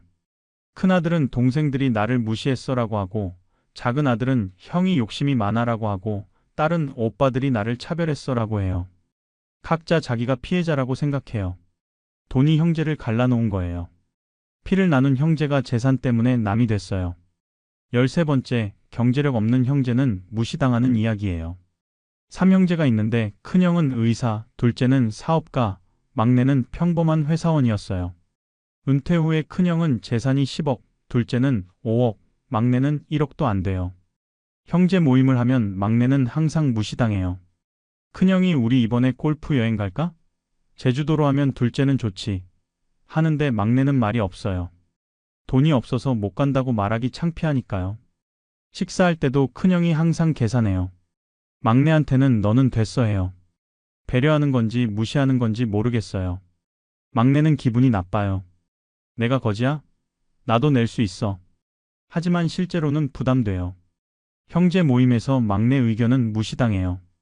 우리 어머니 기일 음식 뭘로 할까? 물으면 큰형이랑 둘째가 결정해요. 막내 의견은 안 물어봐요. 경제력이 없으니까 발언권도 없는 거예요. 막내는 점점 모임에 안 나가게 됐어요. 나가면 기분만 나쁘니까요. 지금은 연락도 잘 안 해요. 명절에만 억지로 만나요. 14번째 마지막 사례, 재혼 후 전 배우자 자식과 단절된 이야기예요. 70세 할아버지가 배우자를 잃고 72세에 재혼했어요. 재혼 상대는 65세 여성이에요. 재혼 후에 새 배우자가 할아버지 자식들을 못 만나게 했어요. 당신 자식들 오면 불편해요. 우리끼리 살아요. 할아버지는 자식들한테 미안했지만 새 배우자 눈치가 보였어요. 자식들도 서운했어요. 아버지가 재혼하시더니 우리를 버리시네. 전화해도 할아버지가 조심스러워했어요. 아들아, 나 지금 통화 어려워. 나중에 할게. 이렇게 말하고 끊었어요. 결국 자식들은 아버지와 멀어졌어요. 1년에 한두 번 만날까 말까 해요. 할아버지는 외롭지만 어쩔 수 없어요. 재혼 배우자 눈치를 봐야 하니까요. 돈도 없고 갈 데도 없으니까 배우자한테 의지할 수밖에 없어요. 자, 여기까지 14가지 사례를 다 말씀드렸습니다. 정말 가슴 아픈 이야기들이죠? 그렇다면 왜 이런 일들이 벌어질까요? 관계 단절의 이유를 분석해 보겠습니다. 첫 번째 이유, 경제적 부담이 현실이기 때문입니다. 자녀들도 자기 생활이 힘들어요. 요즘 젊은 세대는 집값 때문에 대출받아서 허덕여요. 아이들 교육비도 많이 들어요. 본인들 노후도 준비해야 하고요. 이런 상황에서 부모까지 모시기가 정말 어려워요. 부모 한 분 모시는데 한 달에 최소 50만 원은 들어가요. 생활비, 병원비, 기타 비용 합치면요. 형제가 셋이면 나눠서 한 명당 17만 원씩이에요. 1년이면 200만 원이에요. 10년이면 2천만 원이고요. 자녀들 입장에서는 이 돈이면 우리 애 학원비를 내거나 대출 이자를 내거나 노후 저축을 하거나 할 수 있는 데라고 생각해요. 부모한테 쓰는 게 아까운 거예요. 냉정하지만 현실이에요. 친구들도 마찬가지예요. 자기 생활하기도 빠듯한데 가난한 친구랑 어울리면 부담이에요. 밥값도 내줘야 하고 빌려달라고 할까봐 걱정되고요. 경제적 여유가 있는 사람들끼리 모이는 게 편해요. 비슷한 수준의 소비를 하니까요. 가난한 사람이 섞이면 분위기가 어색해져요. 두 번째 이유, 가난은 전염된다고 생각하기 때문입니다. 사람들은 본능적으로 가난한 사람을 피해요. 저 사람이랑 가까이 하면 나도 가난해질까 봐 하는 두려움이 있어요. 물론 논리적으로는 말이 안 되죠. 가난이 전염병은 아니니까요. 하지만 심리적으로 그런 거예요. 우리 아버지가 가난하면 주변에서 우리 집안을 어떻게 볼까? 체면 때문에 거리를 두기도 해요. 우리 부모님이 무료 급식소 다닌다는 게 알려지면 창피해. 이런 생각이 들면 부모를 멀리하게 돼요. 친구도 마찬가지예요. 저 친구랑 어울리면 나도 그 수준으로 보일까봐 걱정돼요. 특히 SNS 시대에는 더해요. 내 친구 목록에 가난한 사람이 있으면 내 이미지가 나빠지지 않을까? 세 번째 이유, 가난한 사람은 우울하고 불편하기 때문입니다. 가난한 노인들은 대부분 우울해요. 하루 종일 집에만 있고 할 일도 없고 희망도 없어요. 이런 사람들 만나면 분위기가 다운돼요. 요즘 어떻게 지내? 물으면 그냥 그렇지 뭐. 힘들어 이렇게 답해요. 긍정적인 이야기가 없어요. 힘든 이야기, 아픈 이야기, 돈 없는 이야기만 나와요. 들어주는 사람도 피곤해져요. 또 가난한 사람들은 돈 달라는 소리를 할까봐 부담스러워요. 오늘 만나면 또 빌려달라고 하면 어떡하지? 이런 걱정 때문에 만남 자체를 피하게 돼요. 네 번째 이유, 사회적 시선과 체면 때문입니다. 우리 사회는 성공을 중시해요. 돈 많은 사람을 부러워하고 가난한 사람을 무시해요. 이게 현실이에요. 자녀들은 우리 부모님이 가난하다는 게 알려지면 창피해라고 생각해요. 친구들 앞에서 부모 이야기를 안 해요. 우리 아버지 뭐 하세요? 물으면 은퇴하셨어요. 이렇게만 답하고 더 이상 말을 안 해요. 친구들도 마찬가지예요. 쟤랑 같이 다니면 내 레벨이 떨어지는 것 같아. 가난한 친구는 체면 깎는 존재가 돼요. 냉정하지만 이게 현대 사회예요. 이런 이유들 때문에 관계가 단절되는 거예요. 돈이 없으면 자식도 친구도 배우자도 형제도 다 남이 됩니다. 관계 단절이 노인들에게 어떤 영향을 미칠까요? 첫째, 심각한 우울증이 와요. 아무도 나를 찾지 않아. 나는 필요 없는 사람이야. 이런 생각이 들면 우울해져요. 우울증 발병률이 80%가 넘어요. 둘째, 자존감이 완전히 무너져요. 나는 쓸모없는 사람이야. 짐이야. 죽는 게 나아. 이렇게 생각하게 돼요. 자기 자신을 미워하게 돼요. 셋째, 사회적 죽음을 경험해요. 생물학적으로는 살아있지만 사회적으로는 죽은 것과 같아요. 투명인간처럼 느껴져요. 누구도 자기를 보지 않고 듣지 않아요. 넷째, 극단적 선택까지 가요. 나 없으면 모두가 편할 거야. 자식들도 짐 덜고 나도 고통 없고. 이렇게 생각하면서 자살을 택해요. 노인 자살률이 정말 높아요. 그렇다면 예외는 없을까요? 돈 없어도 관계를 유지하는 경우는 없을까요? 있어요. 드물지만 있어요.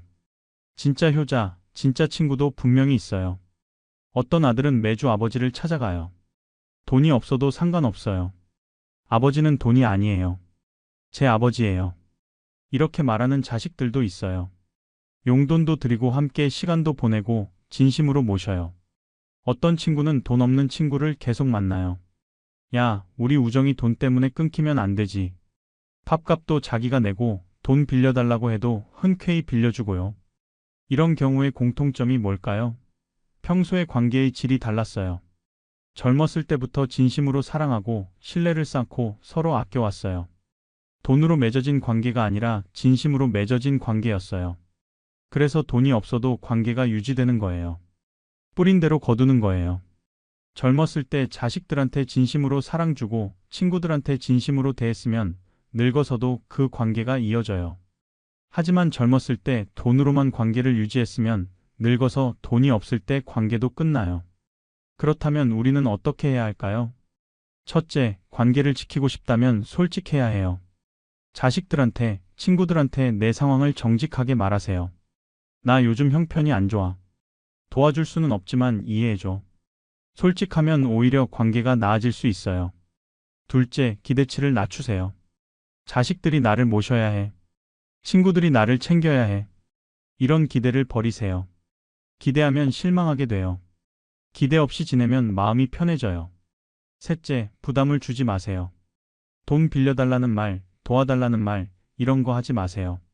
부담 주면 사람들이 멀어져요. 스스로 해결하려고 노력하세요. 넷째, 받은 만큼만 주고받으세요. 친구가 밥 한 번 샀으면 나도 나중에 한 번 사세요.